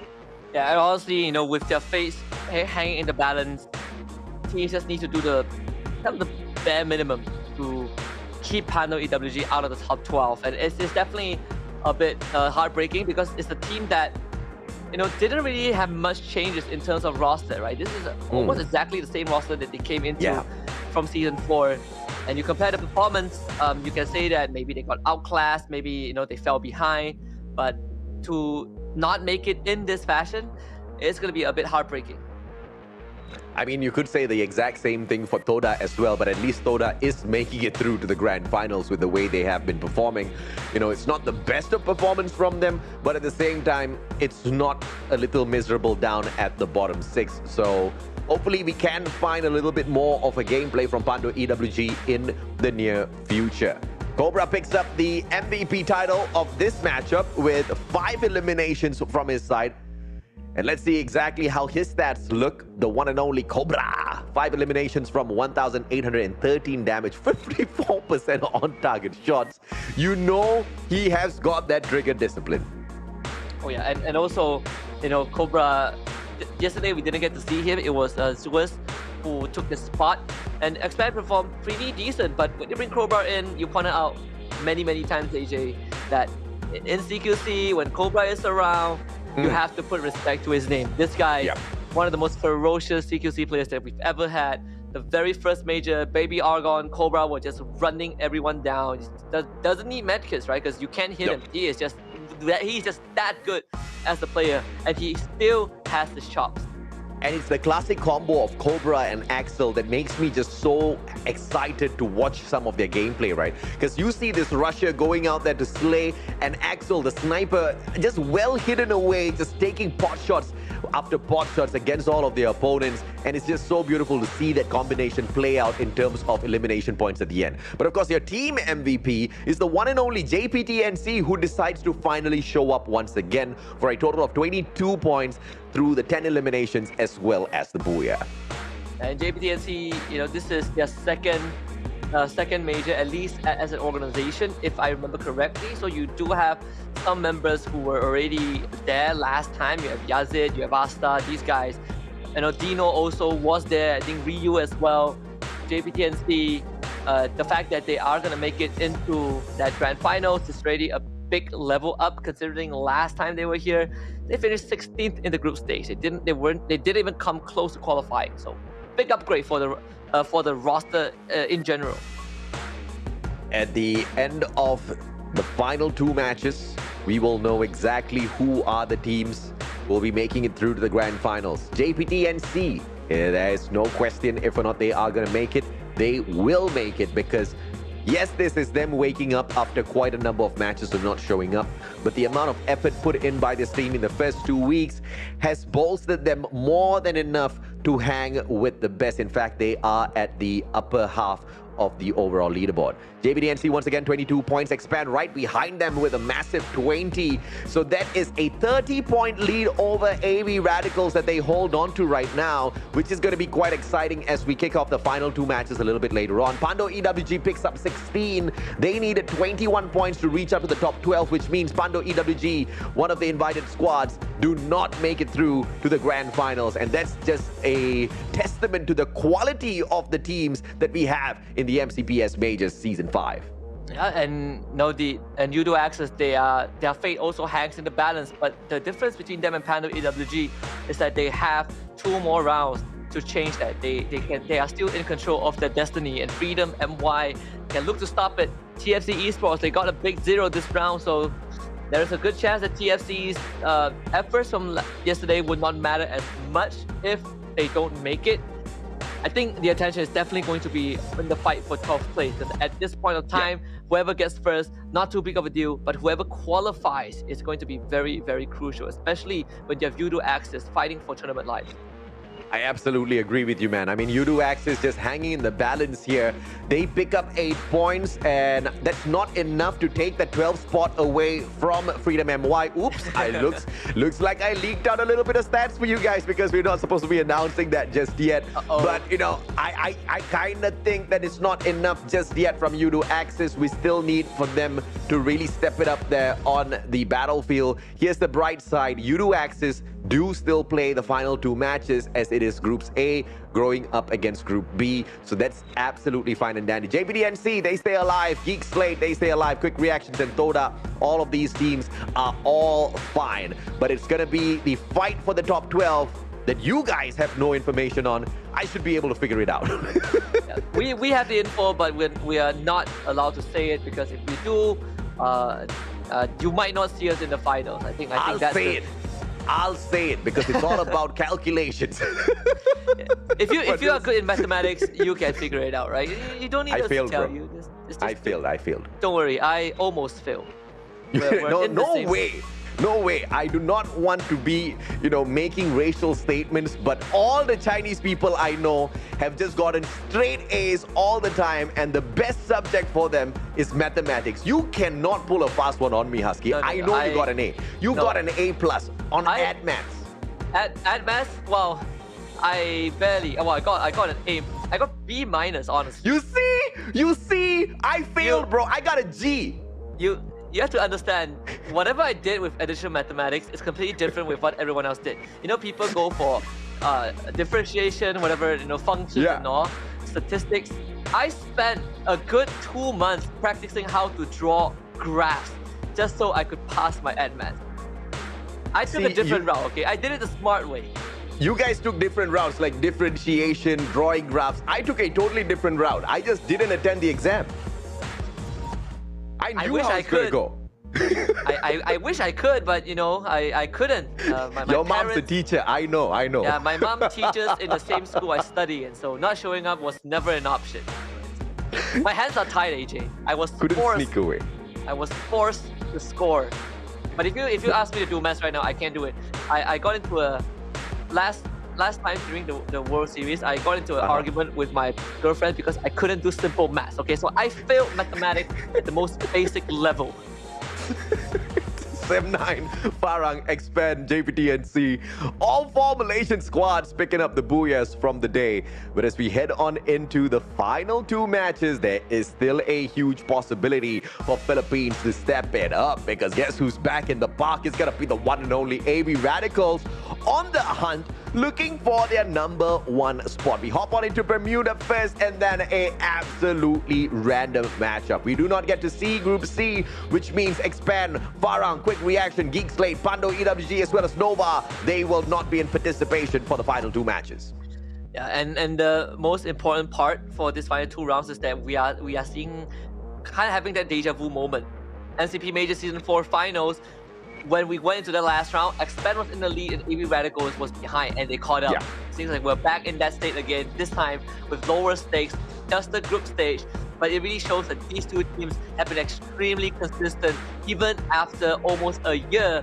But the one thing that's also consistent on the broadcast is our giveaway code for our goodies for this broadcast, the Pop-Pow loot box. Screenshot it, key it in your game, do whatever you want with it, claim it, and stop asking for it if you have done it. Okay, we only give out 1. You're a very strict one, guy. I think we give out 1. Strict one when it comes to all of these giveaways, huh? Yeah, you know, it's like people are asking us for things that we can't get ourselves and we can't provide. I don't get the giveaways, I don't give the codes, I don't start the games. Okay, I don't decide when the players get into the lobby. So it's so painful, bro. It's so painful when I look at the chat. Right, they're like, "Stop talking, start the game." I wish. How much that hurts me? I also want to start the game. I wish I could. All night preparing a bunch of stuff to talk about, and it's not up to us to start the match, and you tell me to shut up. You guys are mean. Shut up sometimes. and take the giveaway. Take it, and get out, go away. No, seriously, so mean sometimes, so mean. Okay, but anyway, just because we've given you the giveaway, don't leave just yet. We still have 2 more matches where you can enjoy through and through exactly what you're here for. Some fantastic free fire action. And if you're a fan from the Philippines, you want to watch AB Radicals for the next 2 match. I guarantee you. Yeah, they are looking to chase Expand. They have 2 rounds to do so. 30 points, not a tall task for a team like AB Radicals. Eyes are also on the race for top 12 to see if UDWXers can qualify, because their fate hangs in the balance, but they have control over their destiny. Usually, we say 30 points more than the teams who are all playing, but Farang and Expand are not playing for the final 2 matches. So just 30, like you said, it's not an issue at all. Ladies and gentlemen, boys and girls, a quick short break. When we come back, the final 2 plays of the group stages. We'll see you in a bit.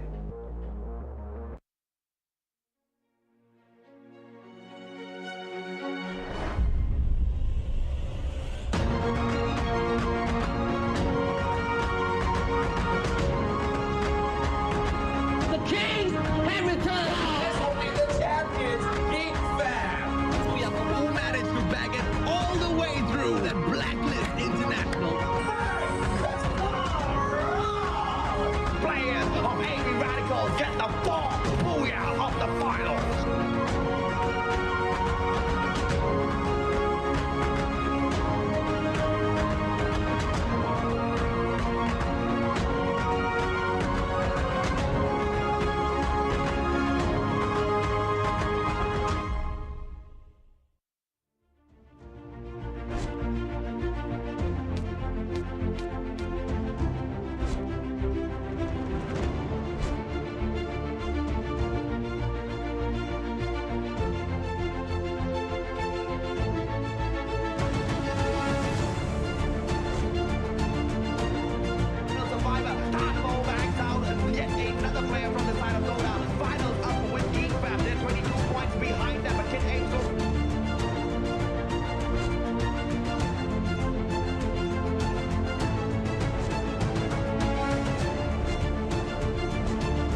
Welcome back to the hottest Free Fire esports event on the internet right now. This is the MCPS Majors Season 5, the final day of the group stage and the final 2 matches to go ahead and play. My name is AJ. I'm the Mustachio down here with the amazing Husky to bring you guys the broadcast for the day. And I think as anticipated, it has just been non-stop drama, Husky. You know, things is starting to get real when you don't get to see one half of the leaderboard. No, I'm so used to not seeing the first page that it feels like a luxury that I get to see the first but not the second. But for all the fans out there, if your team shows up on the first page, they are guaranteed grand finals unless divine intervention happens. And even then, I don't think that they will lose their spots. But what you have to be worried about for is if you support some of the teams on the second page. And we can confirm a few of these teams will not make it through to the grand finals already if you've been following the lead. But they still have the liberty to make life hard for those who want to qualify. That I have to agree with, right? And of course, today, the final day of the group stages, we'll be blocking out the right-hand side of the leaderboards. But on the grand finals on the 15th of April, where you can tune into the grand finals from the watch party that we are setting up at the ESI Hub. Make sure if you're in Malaysia, you make your way there. If you are from the Philippines, if you're from Sri Lanka, if you're from Cambodia, if you want to fly down for this watch party, we'll most definitely welcome you with open arms. Get yourselves over to the ESI Hub, because the one thing we can guarantee you is you can all express your disappointment when we block out the left-hand side of the page and not allow you to see who are in the top 5 or top 6, right? That's what we always do. And we keep it as a suspense down to the very end, because how some of these teams fight, it's going to be so neck and neck. You're never going to be able to guess exactly who picks the championship up by the way things end. And this time it's just 6 matches, all in one day. Yeah, and you know, this is the last bit of spoiler that I would give to everyone out there. And afterwards, I would seal my mouth. Udo Axis and Freedom MY have the same points. Udo Axis is winning the tiebreaker. So that means that they're actually right beside each other, and both of them are playing in the last round. That's it. That's all I'm gonna say. The rest is up to these 2 teams. You know, TFC Esports and Tactical Insects are also still in the running for top 12, but they are not too far, you know, ahead of Udo Axis or Freedom MY in any regard. So by the end of the day, 1 out of these 4 teams will not make it. Thot Dalang is about 10 points away from the 12th spot. Yes, you can't see it, but I can tell you because I calculated earlier.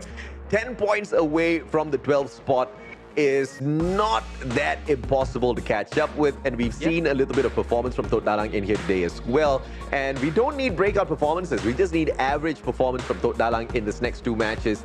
But of course, you know, asking for average might just lead to their destruction, because like you said, Freedom MY, Udo Axis, they are all tied up with 161 points, down fighting for the 12th and 13th spot. So they might be chugging out their best performances as well, unless, you know, things do go south for them.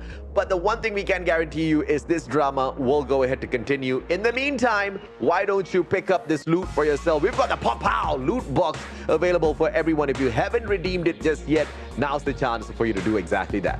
And I just want to say that the giveaway codes are so much easier to read right now, because when I remember back in the days, the giveaway codes are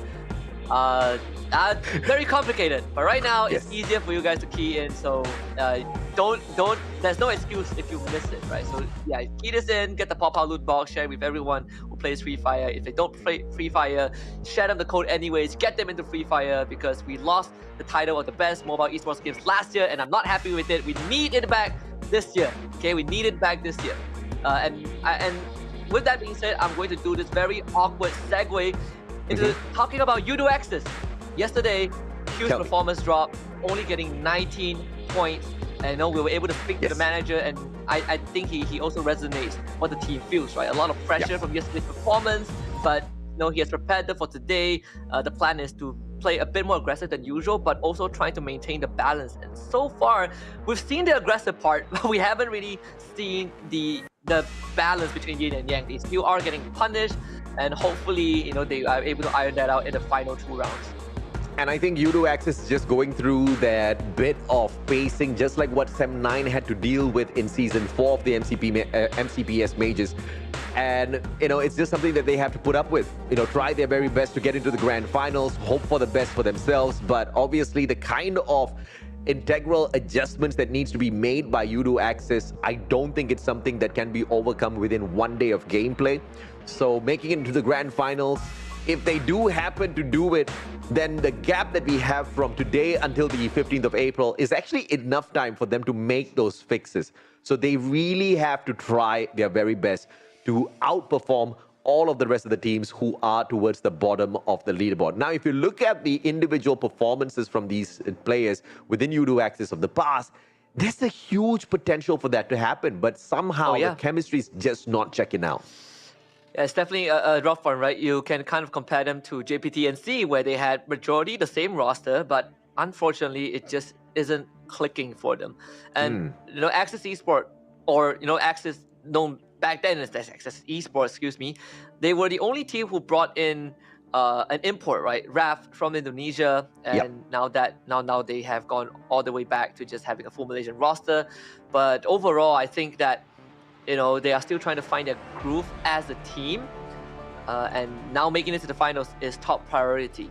And we have 5 teams competing for top 12 spot, but 2 out of the 5 teams will not be able to qualify, and you know, that's 40% of the competing teams.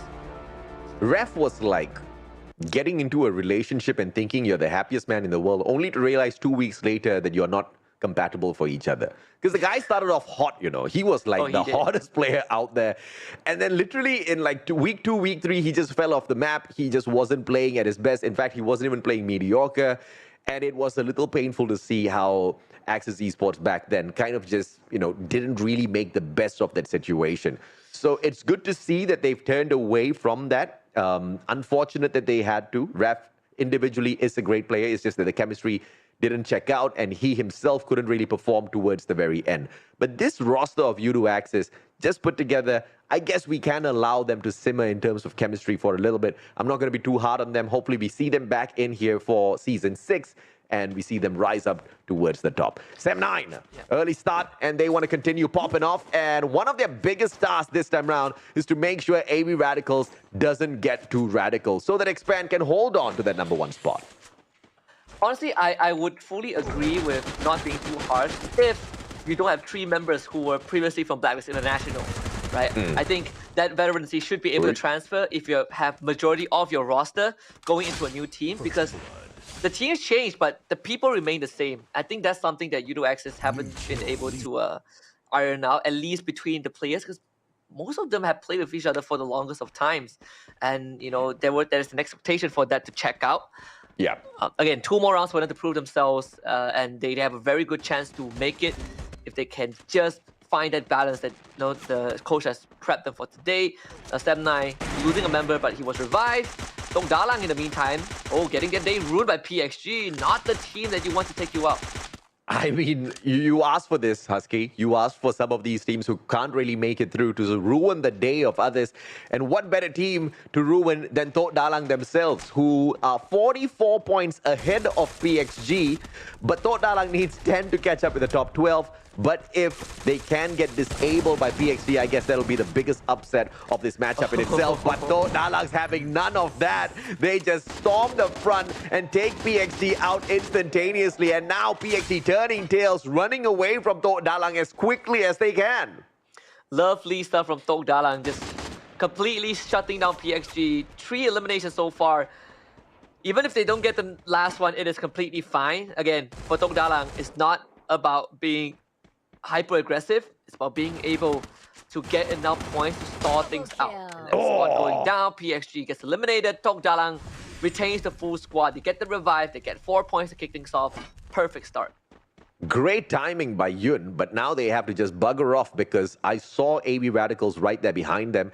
And you know they're hungry for points in the final 2 matches. So Tok Dalang is in a lot of trouble if they continue to hold on to this defensive spot. They don't have the information that we do.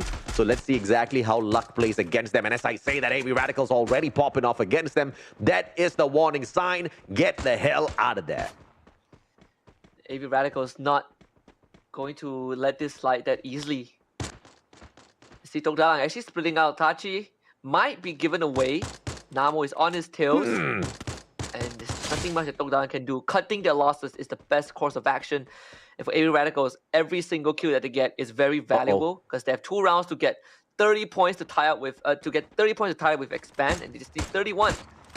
Jim is going to be the second point for AV Radicals, so it is a good start for them as well. I always want to say that, it's not about how some teams played bad, it's about how some teams played better. But in this case, I think there was just a fundamental mistake made by Tok Dalang. They tried to split up, they tried to sacrifice one player, but that player was just running out in the open, making the finisher way too easy for AV Radicals, buying absolutely no time for the rest of his team members who were trying to get away. The least that he could have done was just play the defensive position well and try to suppress the players on the side of AV Radicals by just shooting them down as much as possible. But that just doesn't happen. Now, Tok Dalang Nuts gets taken out of the water. I guess Namo can just rename himself to Nemo. 3 out of 10. Nice try, though. Yeah, fair enough. I guess this is a good play.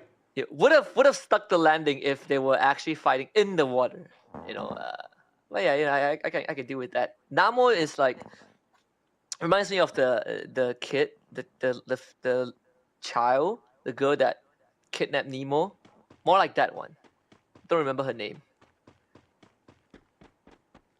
For some weird reason, I can't remember that child at all. The child with braces, if you remember. Yes. All I remember about Finding Nemo is that blue fish that just kept forgetting everything. What's the name? Oh, yeah. I don't remember the name, but I know which fish, right? Just keep she's swimming. so cute. She Just keep swimming. Yeah, for me, that's the best part of Nemo. Nemo was quite annoying. He should have just listened to his dad. If you listen to his dad, we wouldn't have a movie, AJ. Yeah, we should. A lot of the movies that exist in this world right now was because the script demands that the main character makes a poor decision that gives us an extended hour of film to watch. If Dory? Is that her name, Dory? Yeah, I think so. I think it's Dory. Yeah. Yeah, Dory should have had her own show. Nemo should have just stayed in that sea. He shouldn't have swum out. Just like how Sem9 shouldn't be running out in the open against AV Radicals, man. Raja gets tagged up. Good glue wall pulled out. Namo, speaking of Nemo, continues to tag him up. Raja has a little bit of a backup, and I think this is a really smart play by Sem9 to make sure that they don't get taken down as they are spread all out on the battlefield. At least they have a little bit of a backup to pick each other up. This is not the fight that I want to see. JPTNC going up against Ilustrados. I want to see exactly what's happening to Sem9 and AV Radicals. That's a bigger fight for me. Production. JPTNC circles around. It's going to be Shanks with the Mac 10. Mac 10 in the hands of Shanks, and it is going to be the glue wall melters response from JPTNC. And this battle is just so scrappy from both sides. And on that lower third, Sem9 winning out the fight. So this is good news for Sem9, bad news for AV Radical, good news for Expand as well. On the main screen, the Shanks finding the members JPTNC and AV Radicals obliterated, exterminated by Sem9. I don't care that AV Radicals got taken out. I'm just so upset I did not see that fight. I mean, so we have postmortem later on. We can bring that up. Yeah, they're gonna hear from me for sure. Fobbits, why would you do that? I mean, never mind. Hey, JPTNC, Virasta. Yes, you have to understand that okay, Asta is probably he's probably out of this. But you gotta understand that our productions are big fans of Sem9, so they know that Sem9 would win without looking at Sem9's fight. That is me trying to justify for them. Yeah, but you're doing a bad job at it, okay? It's not justify it at all. Double grenade supplies from TFC. They were trying to take down the one and only Freedom MY, and TFC. This is one of those teams that have done so well yesterday, picking up phenomenal points for themselves to get into the top 12, and they've just been helping themselves by picking up these moderate rounds where they can keep up with the rest. Freedom MY gets expanded fantastically well by TFC. 5 eliminations, and TFC will surely be making it through the grand finals. And this is going to be tough for Freedom MY. It depends on how far Yudo Access goes in this round.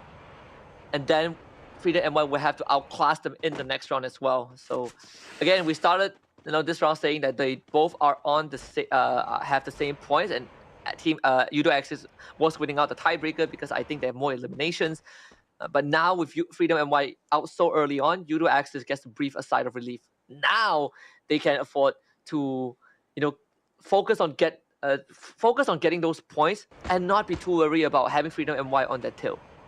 Sem9 continues to pop off, and next one in the list is going to be TFC. High ground advantage for the players on the side of Sem9. What? 4 kill points picked up so far. Pick 3, double shots, jump 9, taken out fantastically well. And Sem9 is just going to be super happy with that quick pick off of TFC before they do jump their way out of there. The only one sacrificed was jump 9. Honestly, Sem9 has been winning most of these fights, especially against AB Radicals, right? Same like yesterday, but this one was very clean. And even though we didn't get to see much of it, we were able to see a glimpse of the setup where both teams have a flank trying to go for the wraparound, but Sem9 was able to hold off AB Radicals so much better and get themselves those initial kills. U2 Axis up against TFC. This is going to be crunch time for U2 Axis if they want to have a chance to stay in the lead.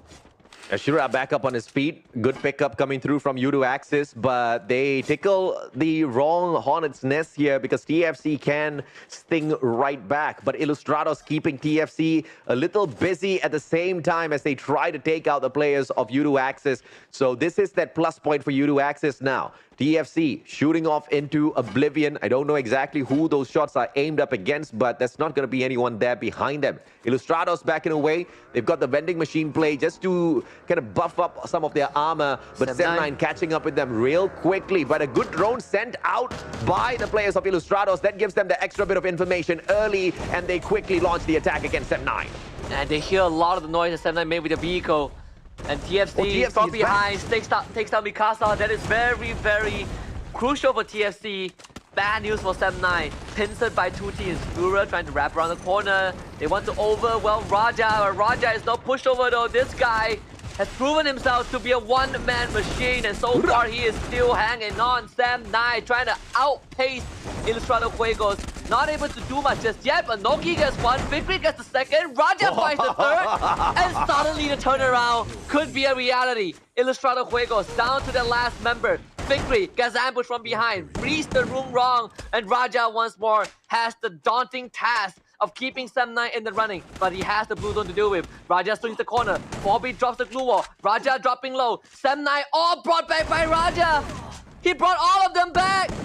And even if Forbes takes him down, Sem9 lives on. Oh, can he buy him there? Yes, he does. McRory bought back Forbes with the last-ditch effort to make sure the team survives. And this was just a fantastic fight by both of these teams. Both teams do go ahead to survive in towards the next circle. Valiant effort from both Illustrados as well as Sem9. I want to see that engagement in the final circle a little bit later on as well. Tok Dalang, they need to survive this. TFC personally looking to end Tok Dalang right here, right now. Moving outside of the circle. Luffy tanking the zone. One good grenade should be able to finish this off. He takes Tachi out of the equation first. That cluster is going to go wide, and Ajim has got the grenade launcher, but cluster goes wide yet again. A double cluster shot is just not going to do it just yet for the side of TFC. And Luffy and Kizo, they decide that it's high time. They back away towards the circle.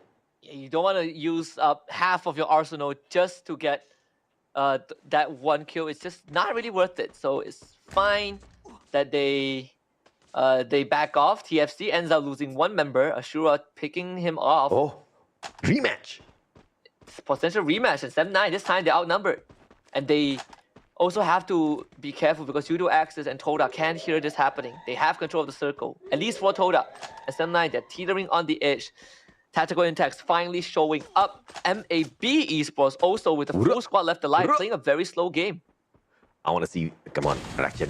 Just, yes, thank you. Mikasa, down on the ground. It's going to be a 1v3. Can he pick him up in the meantime? No key. There's just a no play right there. Inside of the time turner, Forbes finishes them off, and Sem9 taken out in the 6th spot. Ilustrados to Wiggles. What a run. What an engagement against one of the more threatening teams within this lobby. Sem9 finished off, and this is what we expect out of the Filipinos. Again, two teams with big brain plays, right? Using the vending machine out in the wild to keep the team alive for a bit longer, but Sem9 just lost a bit too many members. Todak now full squad intercepting. U2 Axis, the nades all flying through, but the glue walls, well, the time turner blocking most of it. And U2 Axis with those ice grenades, chip damage onto Affix. They are slowly trying to push this compound. And Neptune lands a great one. Nice After he one. goes down means the Overwatch has been taken out. Double kill. Fantastic play by Neptune, and well-placed grenades will give them that advantage in this fight. It's going to be a 4v3. AMC goes down. ITX. Shield goes down. It's ITX out of nowhere. MAB joins the fray as well. Toda just biting the dust, and just all of a sudden, things go south for Team Toda. Yudu Axis, they have to survive this. Tactical Index desperately. They want all of those points because they are at risk of getting relegated as well if teams like TFC and Yudu Axis do catch up with them. And Yudu Axis still alive and kicking, so Tactical Intex cannot take this fight easily. And Neptune, his hands are tied, gets Orin down, still standing. There goes hiding behind the glue wall, desperately trying to heal back up. But Yudu Axis still has the full squad alive. The blue zone not in their favor. Neptune actually goes out to his own ice grenade, taking Dekos with him. They should be able to bring him back up. Yudu Axis with 7 massive points this round. In one of the most important rounds for them as well. Phoenix, 3 HP, doesn't survive. Yudu Axis is 9 points behind Tactical Intex right here, right now. And if they're able to finish them off, climbing up the leaderboard is going to be for sure, and making it into the grand finals just a little bit more sure for the team. And they are leading this lobby with the kills as well. MAB from right in front of them. Ilustrados Fuego still alive and kicking, and McRory is going to be playing that charge buster as well as the timing. Going to allow MAB to do the dirty against Yudu Axis and then chip on in a little bit later on. But he has to be cautious of that circle that's coming in hunting for him right now. MAB is a team that has no chance of making it in, so it's just about spoilers, but Ashura was able to find the last man of Ilustrados Fuegos. Now we get a 4 versus 4. MAB looking to do damage to Yudu Axis. The clusters from Neptune once more. The time turner just a bit too late, and the push commences from YAE, moving forward into the vicinity of MAB behind the tree lines. Ashura first to go down, they trade men back. They were able to blink frame down low though, but MAB starting to lose members. The members of YAE all low thanks to the clusters. 1v1! MAB have the help to work with.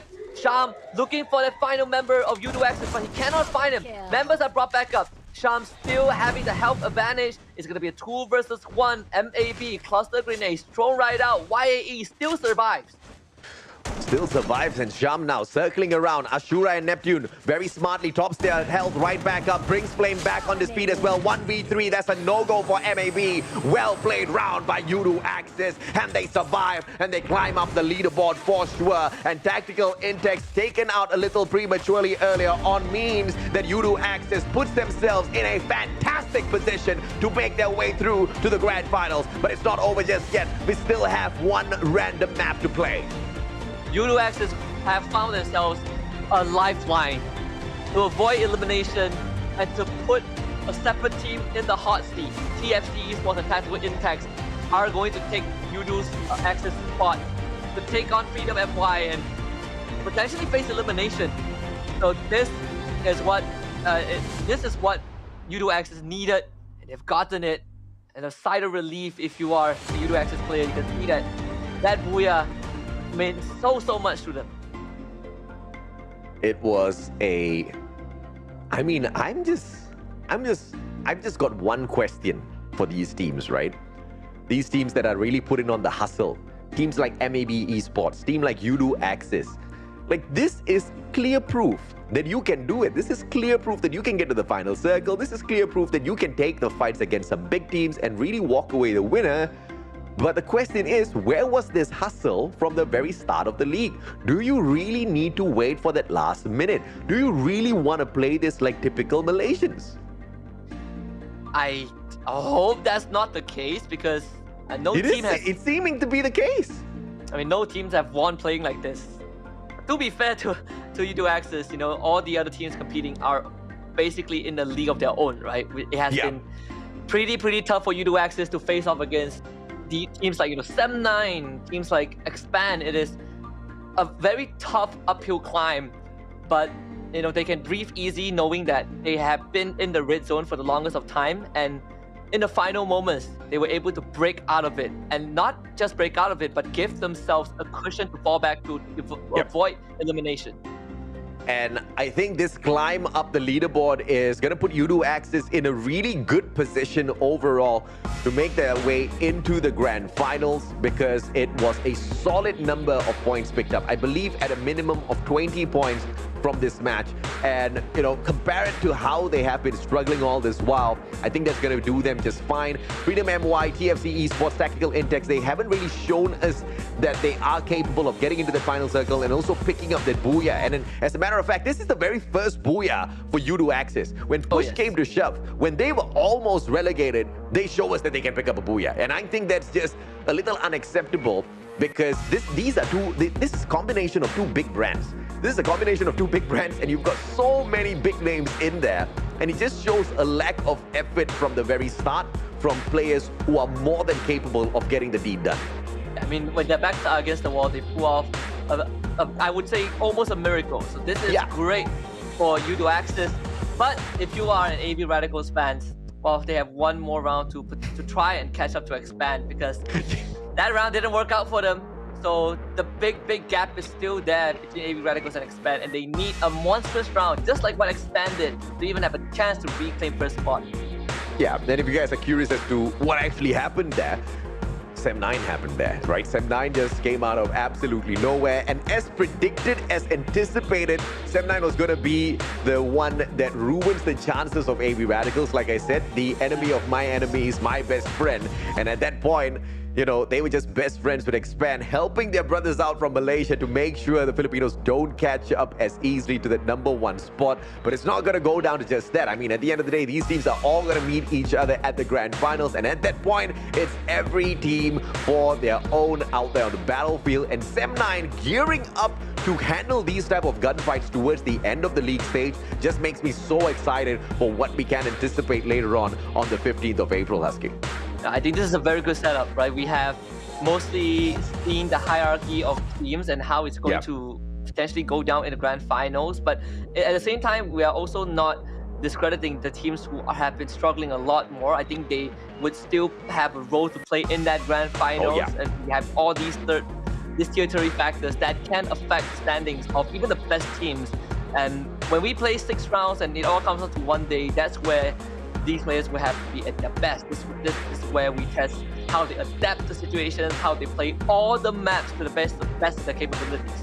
Yeah, I'm calling out U2 Axis no matter what. I want them to perform the exact same in this next matchup, because that's really going to show us that they have got the quality to take the grand finals and actually turn this whole thing around from being a team that was struggling to find the qualifier into the grand finals, from literally bagging the top 3 or even the MCPS Majors Season 5 title for themselves, right? Because clearly it is possible, but a lot of things need to go right. I mean, for example, teams like AB Radicals need to get taken out a little earlier. Sem9 needs to bomb out somewhere halfway through, and then of course it's all cleared for them.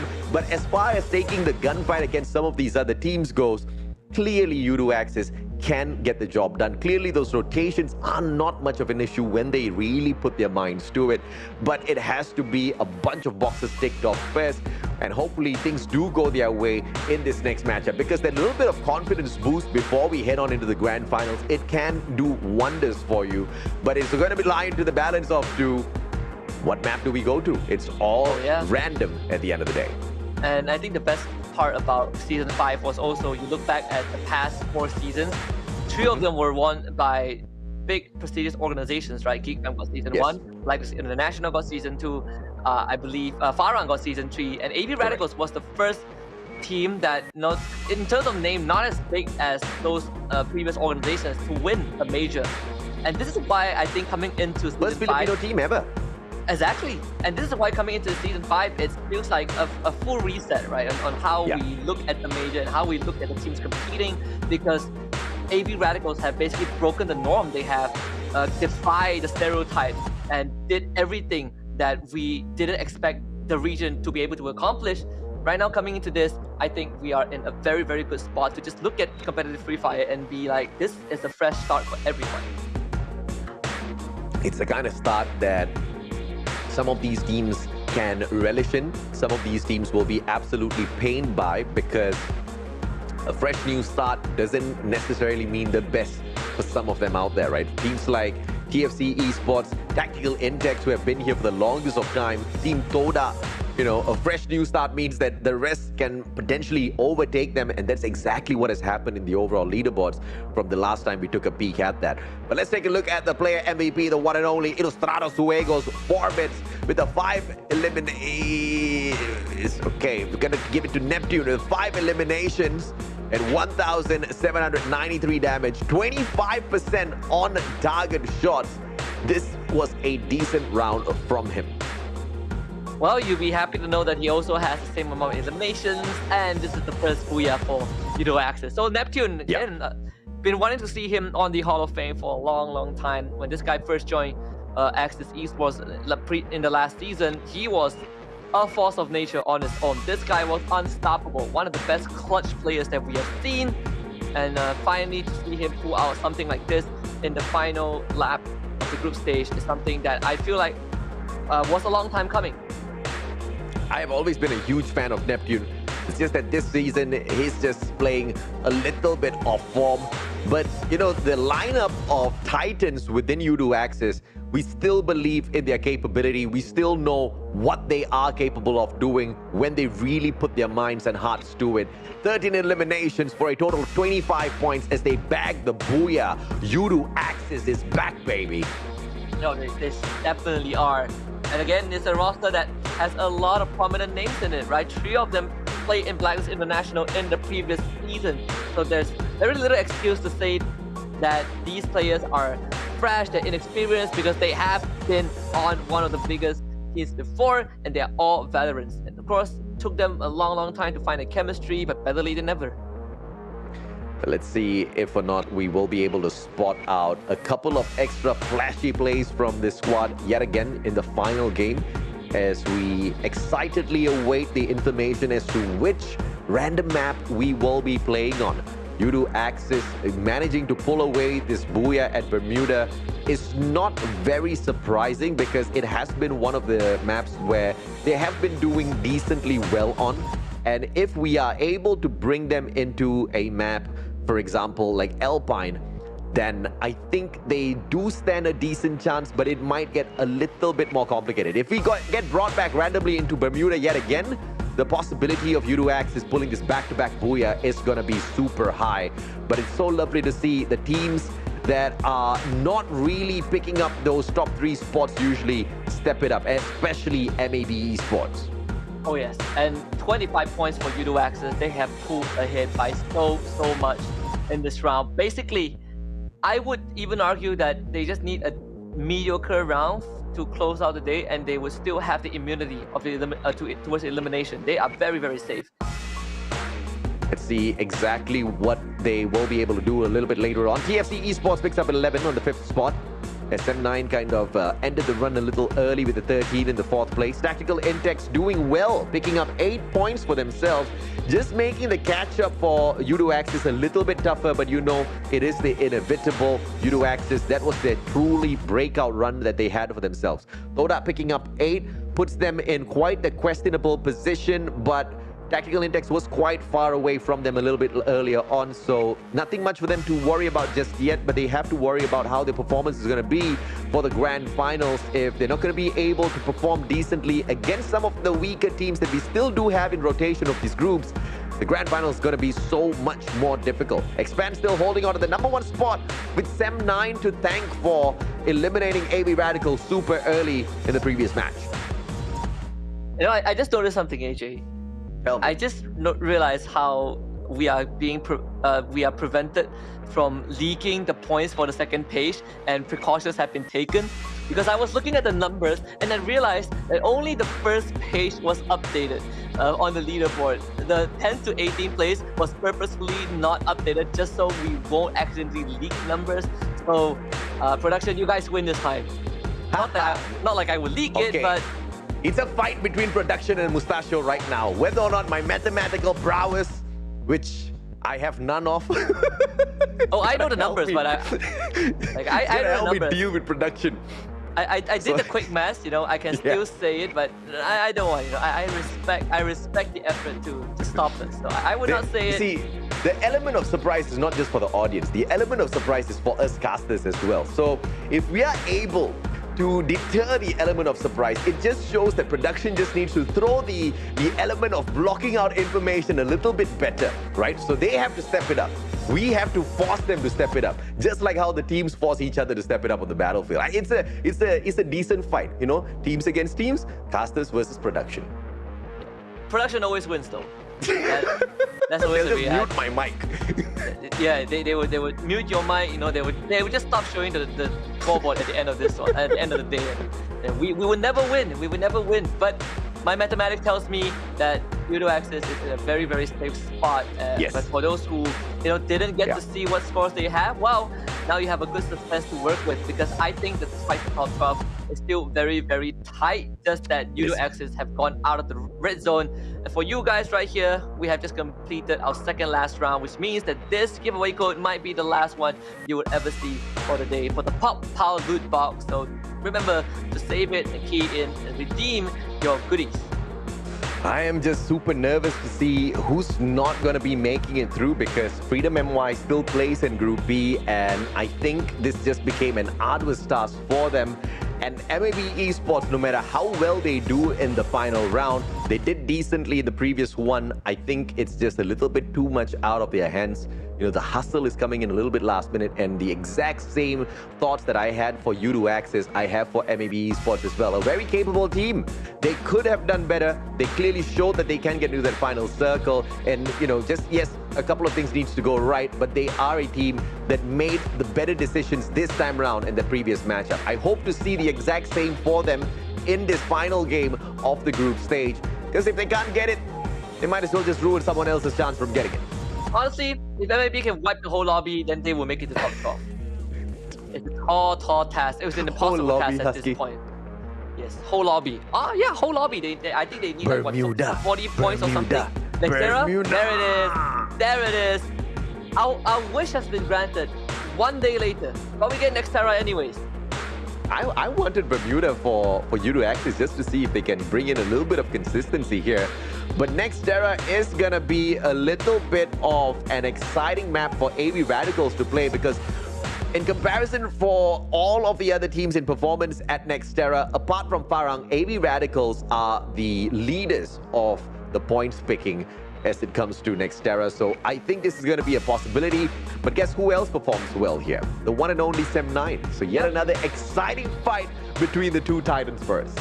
And these two teams, again, we saw them on Nextera yesterday, and they were both in top 3.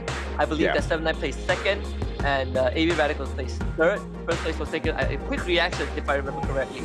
But either way, this is a map where we not only test the top teams, but now we get to see if Udo Axis can really handle a map that they are not as comfortable on, right? And this also gives way some chances to teams who are competing for that top 12, because we are basically throwing a big curveball. And most of the teams that want to compete for top 12 are playing on this last round.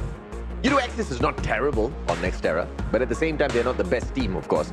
They do perform better against teams like Freedom MY. They perform better in comparison to even Geekslate on Nextera. So I think Udo Axis is in the clear already. I think that breakout round was more than enough for them in order to secure the top 12. It's just for a team like Freedom MY, where things seem to be a little impossible right now. They now need a breakout round for themselves. If Freedom MY can secure a breakout round, things are going to get very exciting for the final game. Yeah, and Freedom MY, they not only need a breakout round, but they also need to have Udo Axis not have a round at all and overtake Udo Axis. And remember, Udo Axis scored a big 25 points in the previous round. We're asking for a lot from these teams, but if Udo Axis can do it, I think Freedom MY has a good chance of doing it as well. TFC's tournament lives also hang in the balance, because today has just not been their day. Udo Axis actually kind of jumped up multiple spots. So Freedom MY just needs to deal with TFC Esports, who has been quite decent in this week. So that's going to be pretty much a challenge. But to catch up for about 14 points against TFC, so basically they need to get 14 more than TFC in order to qualify for the grand finals. So I think for me, that's just going to be my main storyline for this final matchup. I'm looking forward to Freedom MY and TFC really fighting it out, potentially even getting into that final circle, because that's what's going to really throw me off of my predictions here. Because if it's a very premature fight, either for Freedom MY or TFC, then I pretty much know who's going to be making it into the grand finals and who's not. But if these two teams do get into that final circle, then yeah, Mustacho's going to be a tad bit confused later. And so I hope for that to happen. So you can't too. spoil the results. Right? That is the best measure. Okay, let's hope and pray that happens for them, all right? Axis, U2 Axis fly not straight towards Rushdown, and it looks like they're not going to be...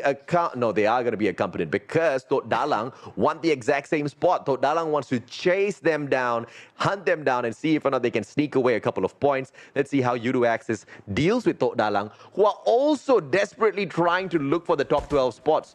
Tok Dalang is a little bit worse off in comparison to MY, and with the first shot against U2 Axis, I think this Tok Dalang off to a fantastic start. Yeah, U2 Axis also returning a bit of fire, but not doing as much. If you look at this, how differential Water Seeker to slow down Yun. If that didn't connect, Yun would have been able to go for that swing and possibly get a second knockdown. So U2 Axis having good support, but this is going to be a pincer. Miro somehow make it into the building. But Axis Esports, well, U2 Axis, sorry, has already lost 2 members. And it doesn't seem like they are able to run out of this. U2 Axis forced to fight.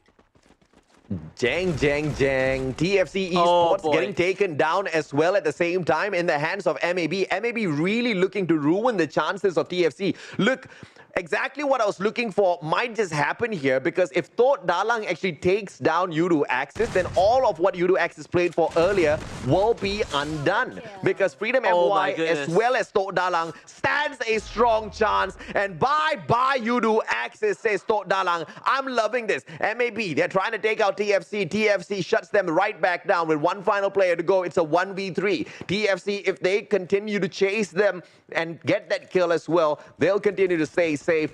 All 3 teams are at risk of relegation. All 3 teams doing fantastically well in this final match. Yeah, ITX, also one of the few teams that is on the list, and they are dropping JPTNC, not giving them any space. But thankfully, for ITX, they still live on. I believe Orin was able to find a buy point to bring his teammates back. Freedom MY, on the other hand, getting gunned down by PXG. All of these teams are fighting so early on, and it's on the bottom part of the leaderboard.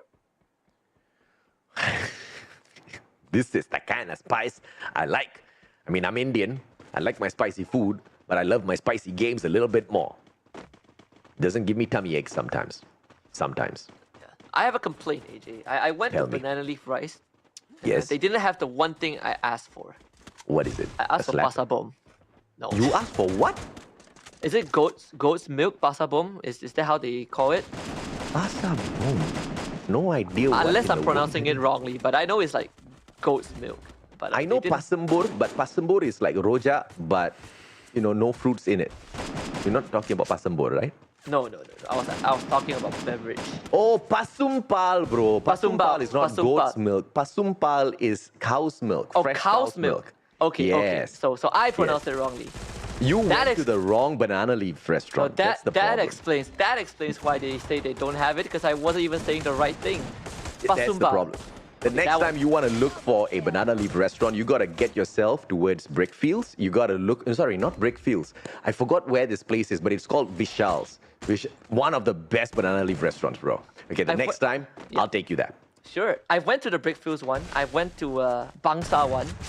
Those are the 2 that I always go to. It's near, where is that place again? I forgot the location. It's not Brickfields. You know YMCA? No. You don't know? How can you not know YMCA, bro? I know the song, but not the building. No, I don't. Google it. It's somewhere around there. Vishal's near YMCA. That's the place you want to go to. Okay, AB Radicals, they want to have some banana leaf rice for themselves as well, but they got to win first because or else their manager's not going to allow them to fly over to Malaysia.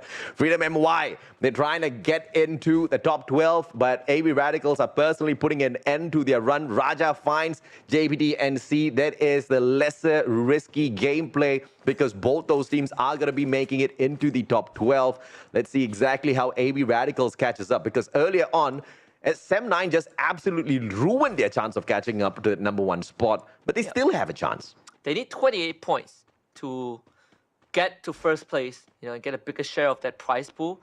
So they already have 3. If AB Radicals can keep this up, there's a good chance that we see that comeback by the end of this group stage. Tok Dalang against Toda, again, another important one for Tok Dalang. If they can get this breakout round, and we might see them actually make it, right? Tactical Intax, they are very confident that Tok Dalang will not make it, and DD, they are here to prove them wrong. I'm loving what Tok Dalang's doing out there. At the same time, I've got the exact same frustration that I had for you to access. Where was this sort of a level of gameplay earlier on in the group stage? I mean, this is just so typical Malaysian, man. Just when push comes to shove, when you know it's now or never, do or die, then all of a sudden you're so great out there on the battlefield. And I wanted these teams to just really step it up from the early get-go so that, some of these bigger teams, they can have a little bit of a challenge to deal with, right? And Tok Dalang was just one of those promising teams that I expected more from the very start of the group stages that we just had so many hits and misses with. But I'm very happy to see Freedom MY flying left, right, center, avoiding the shutdown, still playing for survival. And even that is a very shocking maneuver, right? Because Freedom MY has just gotten into fight after fight after fight, constantly wiped out, not running away, not making the right decisions. And now you see them making those right decisions. It's like doing assignments. Sometimes you just gotta wait until the final moments to really start panicking. It's the procrastination. I've been there. I completely understand why, why they some teams have that mindset. It's like those one more round syndrome. Sem9 chasing down MAB Mikasa with the 4th point for Sem9.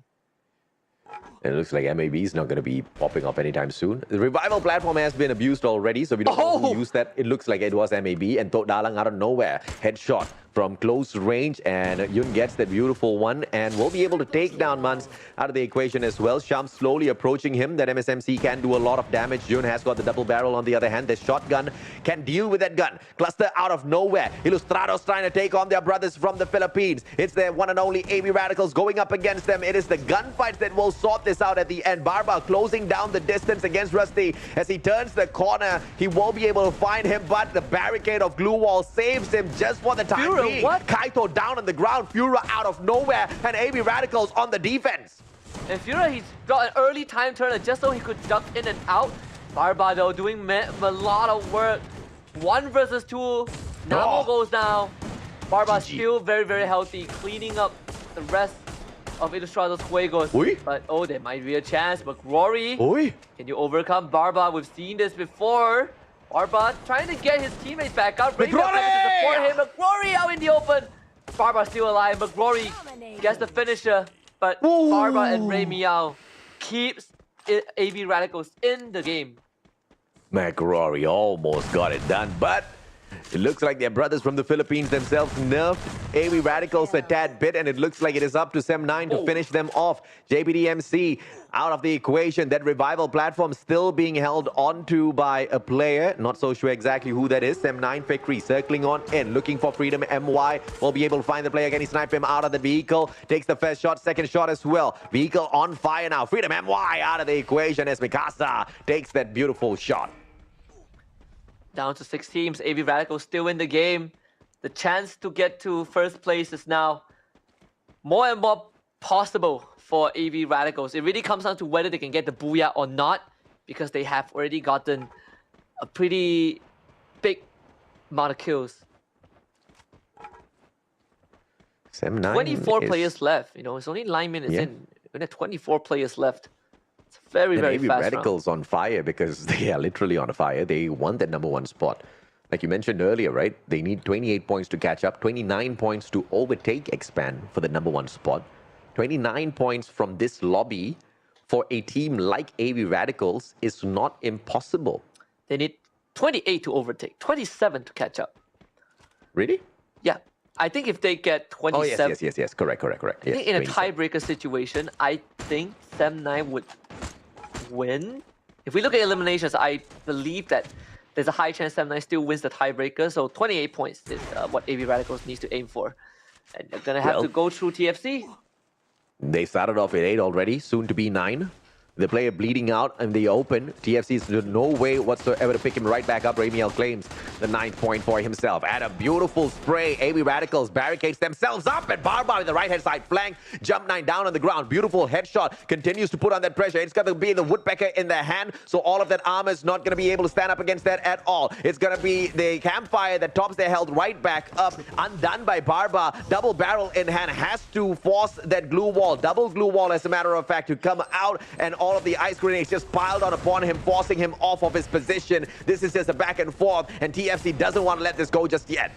28 points. That's what AV Radicals wants to go for. Barba chasing for the kills, going up the ramp. Adam getting pincered, and the Namo would take down Adam. AV Radicals securing kill number 10. Whole squad still alive and healthy. TFC doesn't really have much left in the tank. They do end up losing Barba, but they have done more than enough. Kaito coming in to clean up the remnants of TFC. 12 points for AVR. 12 already, assuming they can pick up that Booyah as well. That puts them at 24. So that means, my friend, just 4 more kills to look for AV Radicals and then make that run towards that final circle. AV Radicals looks like they might be able to pull this off, and the one to prevent it will be Sem9, who are still alive and kicking, who are right opposite of their compound. So an engagement against them will put AV Radicals in a terrible mood here. And honestly, AV Radicals have done so much this round. It's one of those situations, right? Again, you wait to the last round and suddenly AV Radicals explode. The next team to receive their wrath is most likely going to be Todak, and I don't think Todak are in a position to fight. They are preoccupied by tactical intakes. Todak. Namo brings Barba back. Zapnu says bye-bye to tactical intakes, unless they can buy him right back in. Decos all alone, no vending machine around him. Sem9 slowly circling around. Ramiel has got his eyes on him. Todak will deal with the rest of AV Radicals. Can they nerf them? Can they stop AV Radicals in their path? Namo backs away. Doesn't want to mess with Todak just yet, but that backstab is just going to tease him a little bit. And Amesy manages to flank around from that left to put him down instantaneously. The rest of AV Radicals, they scramble, they back away. They want to look for the circle instead, but Todak once more. Yeah, AV Radicals even brought Barba back just now, but if you end up losing a member, then it doesn't really matter as much. AV Radical, you can see that because of that, they are very much spread out, and now they might end up becoming easy pickings for all the teams that are still alive. Todak, they're trying to run after them, but Mikasa actually takes out Chill mid-air, playing spoilers, and perhaps saving AV Radicals in the situation. Todak can't really do too much. Barba turns around for a couple of pickups. And Sem9, would you also go for AV Radicals? Barba has already gotten 1. AV Radicals still going strong with 14 kills so far, and all thanks to Sem9. Todak cannot finish the job. Steal it. I mean, Sem9's doing the work, and AV Radicals just stealing away the kill points. Victory finally claims it for Sem9. But enough damage has been done. Flagging from that left-hand side, Kaito and Ramiel playing a very dangerous game here. They need to stay hidden, and they're taking the riskier path outside of the circle, tanking the zone, wanting to take on tactical intakes first, not wanting to engage in the open against the players of Sem9. So this is a pincer maneuver that Sem9's not going to expect, and they use that launch pad to catch right back up as they change their minds. But Barba's found by Fikri. Long shot AWM does not disappoint. Sem9 once again ruining the chances of AV Radicals. The last 2 men of AV Radical up against Tok Dalang. There is a chance. Yun, can you be the one that stops AV Radical? Ramiel brought back up. The ice grenade from Yun up top. Well timed. Taking down Ramiel. He's going to be brought back up again. The damage over time, not enough to bring Ramiel down, but Yun has bought himself some space. AV Radical very crippled. The glue wall drop, timing a bit off. Yun actually able to isolate the fight. AV Radical stuck behind the glue wall. Yun somehow not able to take out AV Radicals towards the end. AV are still alive, but they are severely crippled. That has bought them a lot of time. Sem9 now trying to finish off Tactical Intex, and it's going to be Sem9 going up against AB Radicals with Noki knocking Ramiel down onto the ground. They cannot respond as quickly just yet. Fikri, AWM takes that one down through the glue wall. Will be able to claim that kill as well. Tactical Intex out, and it's now Sem9 to claim the Booyah, and they do exactly that. Sem9 starts the day and ends the day, showing us they are ready for the grand finals. Heartbreak for AB Radicals, could not cross the finishing line at the end of it, all thanks to Sem9. It's another monstrous round from this team that has been highlighted more than enough in the 2 days that they had the entire league. Grand finals is going to be where they would really show what they're made of. If this is the performance that they bring into the grand finals, I think we are ready to crown them as a champion, a potential champion. I mean, you do this at the grand finals, you are the champion. You can deal with a heavy firepower sort of team like AB Radicals. You can undo all of the other team's efforts. You can maintain consistency, something that a lot of the other teams have not been able to show us with one clean streak. That's exactly what Sem9 has been able to do with the assistance of Hajiyat. This is the kind of brand, this is the kind of team that is worthy of picking up the title at the end of the day. But with all of that being said, it still has not been able to undo the kind of progress Expand as well as AB Radicals has had in the competition so far, and you got to include Farang into that list. Sem9 has been able to undo them in the final week, but it was a overall better performance from those top 3 teams that I just mentioned. Yeah, but for Sem9, I think they have done more than enough, right? They will finish most likely in the 4th place. Yeah. Overall, comparing to where they were, I think they were in like what, 8th place when we started the week. So they jumped up 4 placements, and it's not easy. They had to do they had to cover a lot of grounds to get to that spot. And of course, there are certain factors that contributed to that. JPTNC not having a good weekend, HJ also getting outclassed. But overall, Sem9 have overtaken a lot of these teams that had a firm lead when we started the weekend, and they still not only just overtake these teams, but created a big vacuum in terms of lead for themselves. Sem9 needed 32 points more than AB Radicals in order to sneak the 3rd spot away from them, but clearly that did not happen as Sem9 didn't meet AB Radicals in that final circle. So AB got quite a number for themselves to maintain that 3rd spot. And the only thing that they could have aimed for, apart from picking up, that number 1 spot, is to actually reclaim at the very least the 2nd spot from Farang. But that needs a solid 17 points. So whether or not they've managed to get that for themselves, I'm not so sure. I wasn't following the number of kills that they had within this matchup in itself. So that's going to be my element of surprise. But it's surprising to see as well, none of the, the average teams in terms of performance managed to make it through to that final circle, apart from Tactical Intex. And I think that is also going to be very important, right? Which team is going to be able to make it to top 12. The fight continues.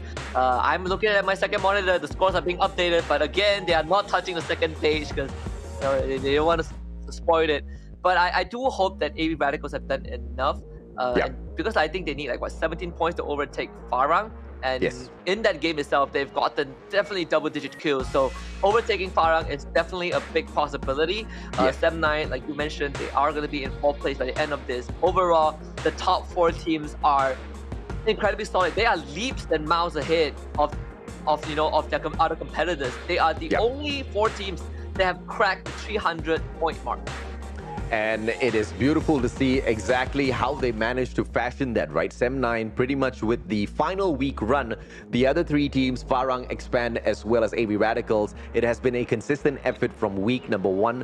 So if you ask me, this could go really either way. If Sem9 did not have this breakout run within the final week, I would say they stand no chance of picking up this championship. But like I said to my point earlier on, they've managed to maintain the streak longer as well as the consistency longer than some of these other teams, which makes me a little confident. But you also have to deal with a team like Expand, who can really go back to back with those booyahs as well, who can really put on a great, fantastic show out there for everybody. We saw that massive round that they brought in earlier on as they picked up the booyah as well. Record-breaking run.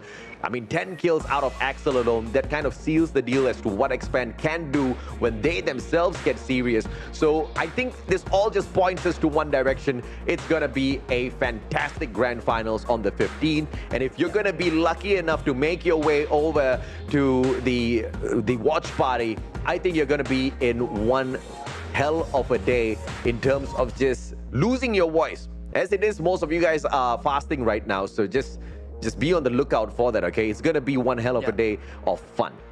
It is. When I went there last time, it was not during fasting season, so there were, you don't have to worry about not being able to get stuff to eat. But overall, the environment was great. I think we have a lot of giveaways. I myself even was able to bring back something. I think I got the Yeti plushie from one of the lucky draws.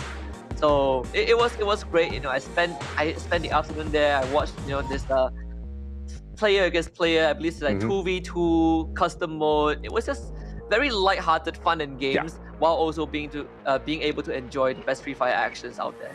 I mean, usually when there's a Free Fire gathering, someone just stands up and says, okay, who wants diamonds? I'm going to open up a lobby right now. Everybody just hops on into the lobby, right? Yeah, so you can expect things like that as well as you guys tune into the matches. There will be break times. What are you going to be doing during those breaks? You're going to be, navigating across, trying to meet a couple of the players who have not made it through to the grand finals, because I'm very sure they're going to be there for the watch party as well. Meeting up with a couple of these community members under a few of those clans that have been very active within the Free Fire scene. So there's a lot to expect at this watch party. I'm just a little upset that I can't get to the ESI hub during the matches in itself, because I'm going to be standing here, or sitting down, I have to say, screaming for the teams.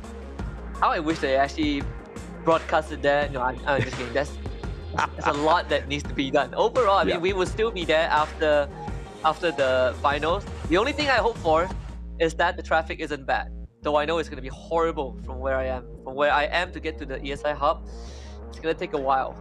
It's a weekend, though. It's a weekend. I don't think the traffic is that bad on weekends. Hopefully not. Normally, to me, half an hour of travel is the bare minimum that I face every day. It is fasting month. Everybody's trying to rush back at that time. Everybody's going out to the Ramadan Bazaar. Everybody's buying their food. Everybody wants to get back home before, they buka puasa. So there is a potential you might get stuck in traffic, but it's okay. I'll take photos. I'll keep you updated along the way. Thank you very much. Very nice. Just make sure that I just want to make sure I get there just in time to break fast with everyone. It's I think this is probably the second time that we have something like this kind of a watch party to be able to meet people out there, and it doesn't have to be anything extravagant. Last time it was just a simple, I would say a simple tent, with a projector and just the community members at the National Sports Stadium in Bukit Jalil, and that itself was very, very enjoyable. Oh, yeah. I mean, I saw a couple of the shots. I saw a couple of videos as well. You guys look like you were having the time of your lives watching some of the best Free Fire action out there. But let's take a look at the overall stats for the final match of the group stage for the Free Fire MCP Majors Season 5. 59 eliminations, not too shabby. 15 revivals, not a lot of opportunity for them to bring their team members right back in alongside those rescues as well. As quickly as they were taking the shots, they were finishing off everybody that dropped down onto the ground. 68 headshots is phenomenal. From the 74 knockdowns that they got, those 68 headshots would have done a lot of damage. Blue walls, nothing impressive, but Fikri getting the highest eliminations of 8 makes Sem9 smile year to year. Yeah, Fikri doing it again. This is just another day in the office for the Sem9 members. And I believe after the last round, when we look at the winner cam, there's only one player sitting there, right? Everyone else went elsewhere, I guess, to celebrate that they qualify and they finished strong in the group stage. For today, there's actually nothing too extravagant. We get very, very basic games. So it makes me wonder, what were the conditions that gave us crazy stats like yesterday? 99 blue walls destroyed. I still do not know how that was possible and how to replicate it. But yeah, MVP player, Fikri from Sem9, 39% on target accuracy with 8 eliminations. This guy, one of the few veterans that we have, and he is showing why that's the case. Lots of improvements from Fikri for sure, alongside the rest of his team members on Sem9. They know the importance of jumping back up as one of the titans of Free Fire in Malaysia after the abysmal performance in Season 4, and they have more than redeemed themselves in Season 5. And now they are not just looking to impress, they are looking to lift up the trophy for the season. They are looking to be a champions for the MCPS Majors Season 5. 14 eliminations in this match for a total of 26 as they bag the Booyah through 6,810 damage, 18 assists. This just makes Sem9 more than ready for the Grand Finals. If Sem9 wins the Grand Finals, they would basically have turned the entire franchise around for their dynasty in just one season. And that is crazy. No team has been able to turn the narrative around in one season from almost dead last to first place. So that's something that I think a lot of Sem9 fans will be excited to see in the world of Free Fire, how this redemption arc is going to end. I think we have a very, very good fairy tale going on already. So regardless of the ending, I think Sem9 should be very proud of what they've accomplished this time. That I have to agree with you, right? In terms of what Sem9 has been able to do in Season 5, in comparison to Season 4, it has been a miraculous run. Extremely disappointing in Season 4, but we have to chalk that off towards them establishing that chemistry with the new brand, them just establishing the chemistry within each other as well as they try to adjust to various situations. Heavy Radicals nailing 24 points. They needed to pick up a total of 17 more than Farang, and I guess this is a job well done for Heavy Radicals. They will take back that second spot from Farang. Farang drops into the third spot. With Booyah picked up by Sem9 and the 26, they still do not catch up. They do not replace anyone in the third spot, so they'll remain in that fourth place. Tot Dalang with the phenomenal performance. Look, Tot Dalang needed 18 points to make it into the top 12, but they only get 15, so oh man. See, last minute runs, Tot Dalang, it just doesn't serve you well. I actually don't remember the numbers, and I'm glad I don't, because I get to keep the suspense up on who makes it to top 12. But yeah, I guess we probably won't see too much of a change down there. Again, attention on TFC, esports, that is going to be very, very important. Freedom MY as well. That itself, they also are fighting for the top 12. Honestly, I feel like it's between these two teams. I think Tactical Intex are in a decent spot. Yudo have done more than enough. It has to be between TFC as well as Tactical Intex. Freedom MY picking up 7 points. They were one of the teams that were in a little bit of hot soup a little bit earlier on, so I'm quite curious to see exactly who gets it between the two teams. These are the teams that will be making it through to the Grand Finals. Obviously, your top 4, Expand, Heavy Radicals, Farang, as well as Sem9. But who's there from the 5th to the 8th spot? We have to wait for production to show us. Yeah, production really loves the teasers, right? But, you know, just judging by the arrangement, AB Radicals in second place, you know, Farang got third. That's kind of what we expected off of that last round result, so nothing too surprising. But yeah, these top 4 teams, the only 4 teams to crack the 300-point mark, Expand 40 points away from 400. And remember, this is just a 3-week group stage, and they've been able to garner 360 points off of 24 total rounds. That is a big accomplishment for a team like Expand. And you know, the teams that are joining Expand in the Grand Finals in the top 4 are no slouches at all. No slouches indeed. We want to see exactly where NC has managed to wrap things up. We know Ilustrados Juegos were on fire as well throughout the whole day. So this is going to be quite the suspense, because when you look at the next set of teams, you know, you're looking at teams like Toda, you're looking at teams like Yudu Axis, who are making that last-ditch effort up as well. So it'll be interesting to see if or not Toda or Yudu Axis has managed to break the barrier. And as we look at the teams between 5th to 8th, it's gonna be Ilustrados Juegos, followed by JPT NC, Geek Slate, as well as Quick Reactions that wraps up the top 8. And now, down to the bottom, Husky. This is where push comes to shove, where we find out who made it and who unfortunately did not. Yeah, and there's going to be a lot of things to look out for, right? Because these teams, they have been able to make it to the Grand Finals of the last major. You know, we talk about teams like Todak, who's been able to qualify, and remember, Todak was the team that finished 5th in the Season 4 major. So now, if they qualify again, which they most likely certainly will, it's going to be great. But look at this, Yudu Axis scraping by TFC, and Tactical Intex also joins in the top 12. Tok Dalang not able to do enough to make it through. We also have to wave goodbye to Freedom MY, Pando EWG, MAB Esports, PXG, Nova. They all will have their journey ended here. Tok Dalang is not able to get enough, honestly. Look at how close it is, man, between Tactical Intex, GFC, as well as U2 Axis.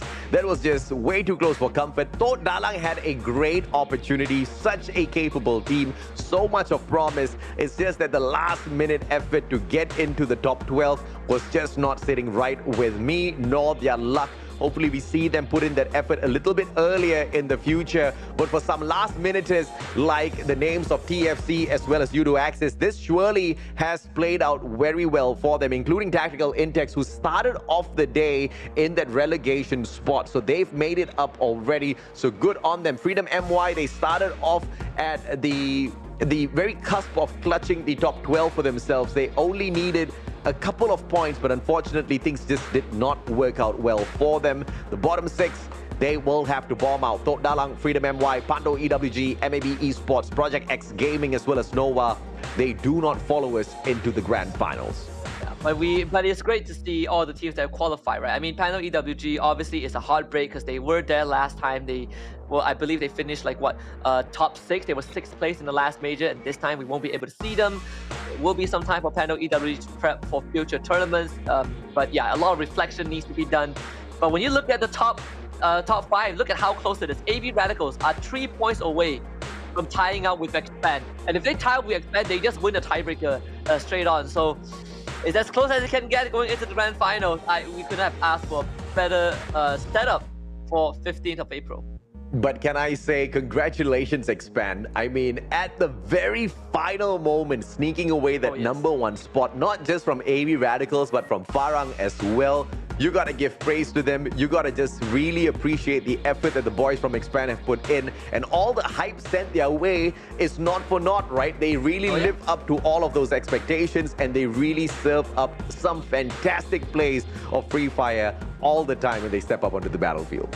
And that means that, you know, Expand gets to walk away with kind of the biggest cut off the group stage prize pool. But we head into that grand finals, we hit that reset button, and that is where these teams will truly be put to the test. We've seen some of them perform in these breakneck 6-round, deathmatch format on the international stage.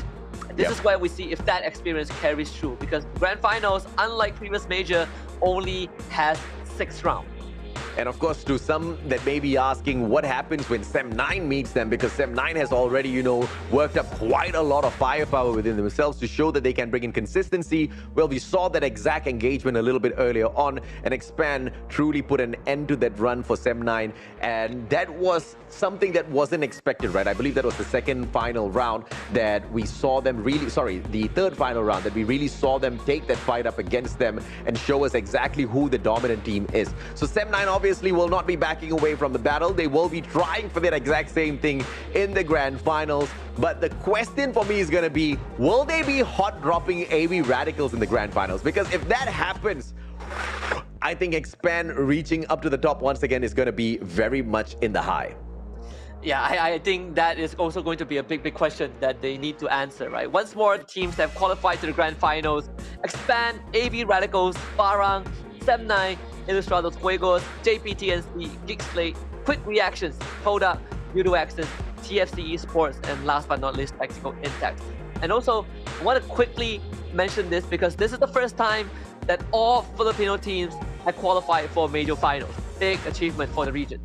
And that is something that's just so beautiful about the Philippines. They may be low in numbers when it comes to the number of pro teams that dominate Free Fire within MCPS, but all those teams that do manage to qualify through are very, very proficient at the game, and they've managed to prove it with their performance out there. I cannot wait to see if or not Ilustrados Juegos will be able to continuously climb up that leaderboard on the grand finals day. They really have to make sure no mistakes whatsoever.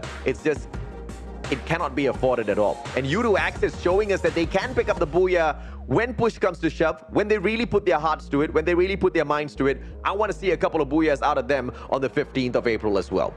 Absolutely. And again, the 15th of April, you only have 6 rounds to determine who is going to be a Season 5 major champions. And most importantly, if you don't win the trophy, you have to at least be in second place, because that's how you qualify for the Free Fire SDA Invitationals that's going to be happening afterwards.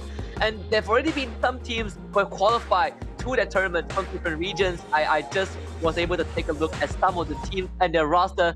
And let me tell you, there are some familiar names waiting at the Southeast Asia stage. So MCPS, you got to be ready to take on that big stage. But to make it that, you got to be able to win the grand finals and qualify. And what better way to witness the grand finals than to be with us at the Ramadan Booyah Bazaar, happening on the 15th of April. It's a Saturday at the ESI Hub at Space Rubik's, Puchong, Selangor, Malaysia. And of course, registrations open up at 12 p.m. Make sure you guys are there on time. The matches will kick off at 1 p.m. sharp. So you've got about 1 hour to register, hop on in and get some good seats for yourselves so that you can have a great start to the day. And of course, make sure you're all comfy along with your gang that you bring on to watch the Free Fire Grand Finals on. I think it's going to be a very fun day. I think it's going to be a day where everybody is surely looking forward to. And when the day comes, it's just going to be fun from the start all the way down to the end. And we get to witness Free Fire under the same roof, right? Share this passion and energy for the game that we all love. There are also other activities. You can participate in Lucky Draw, you can participate in Kahoot quizzes, you can meet your favorite cosplayers, KOLs, play games of Free Fire with your peers and the people that you meet there. And the best part of all, well, at least to me, is that we will be there by the end of the broadcast when we crown the champions. I don't know whether or not that'll be the best part for everybody else, but it's going to be the best part for me, because I really want to attend, right? So when we get there, hopefully we get to take a couple of photos with some of you guys, right? I mean, we've been seeing you in the chat. We've been seeing you guys around in, the official pages and all with your comments, but we haven't really met face to face. So that'll be our opportunity to catch up with each other. We surely cannot wait for that. Yeah, and my only advice to everyone out there is when you see us and you recognize us, do not ask us for redemption codes, because we do not have redemption codes, and we don't even get to get the items. But with that being said, that's the end of the group stage. Congratulations to the 12 teams that made it. We will see you guys in 2 weeks, 15 April, for the grand finals of the majors.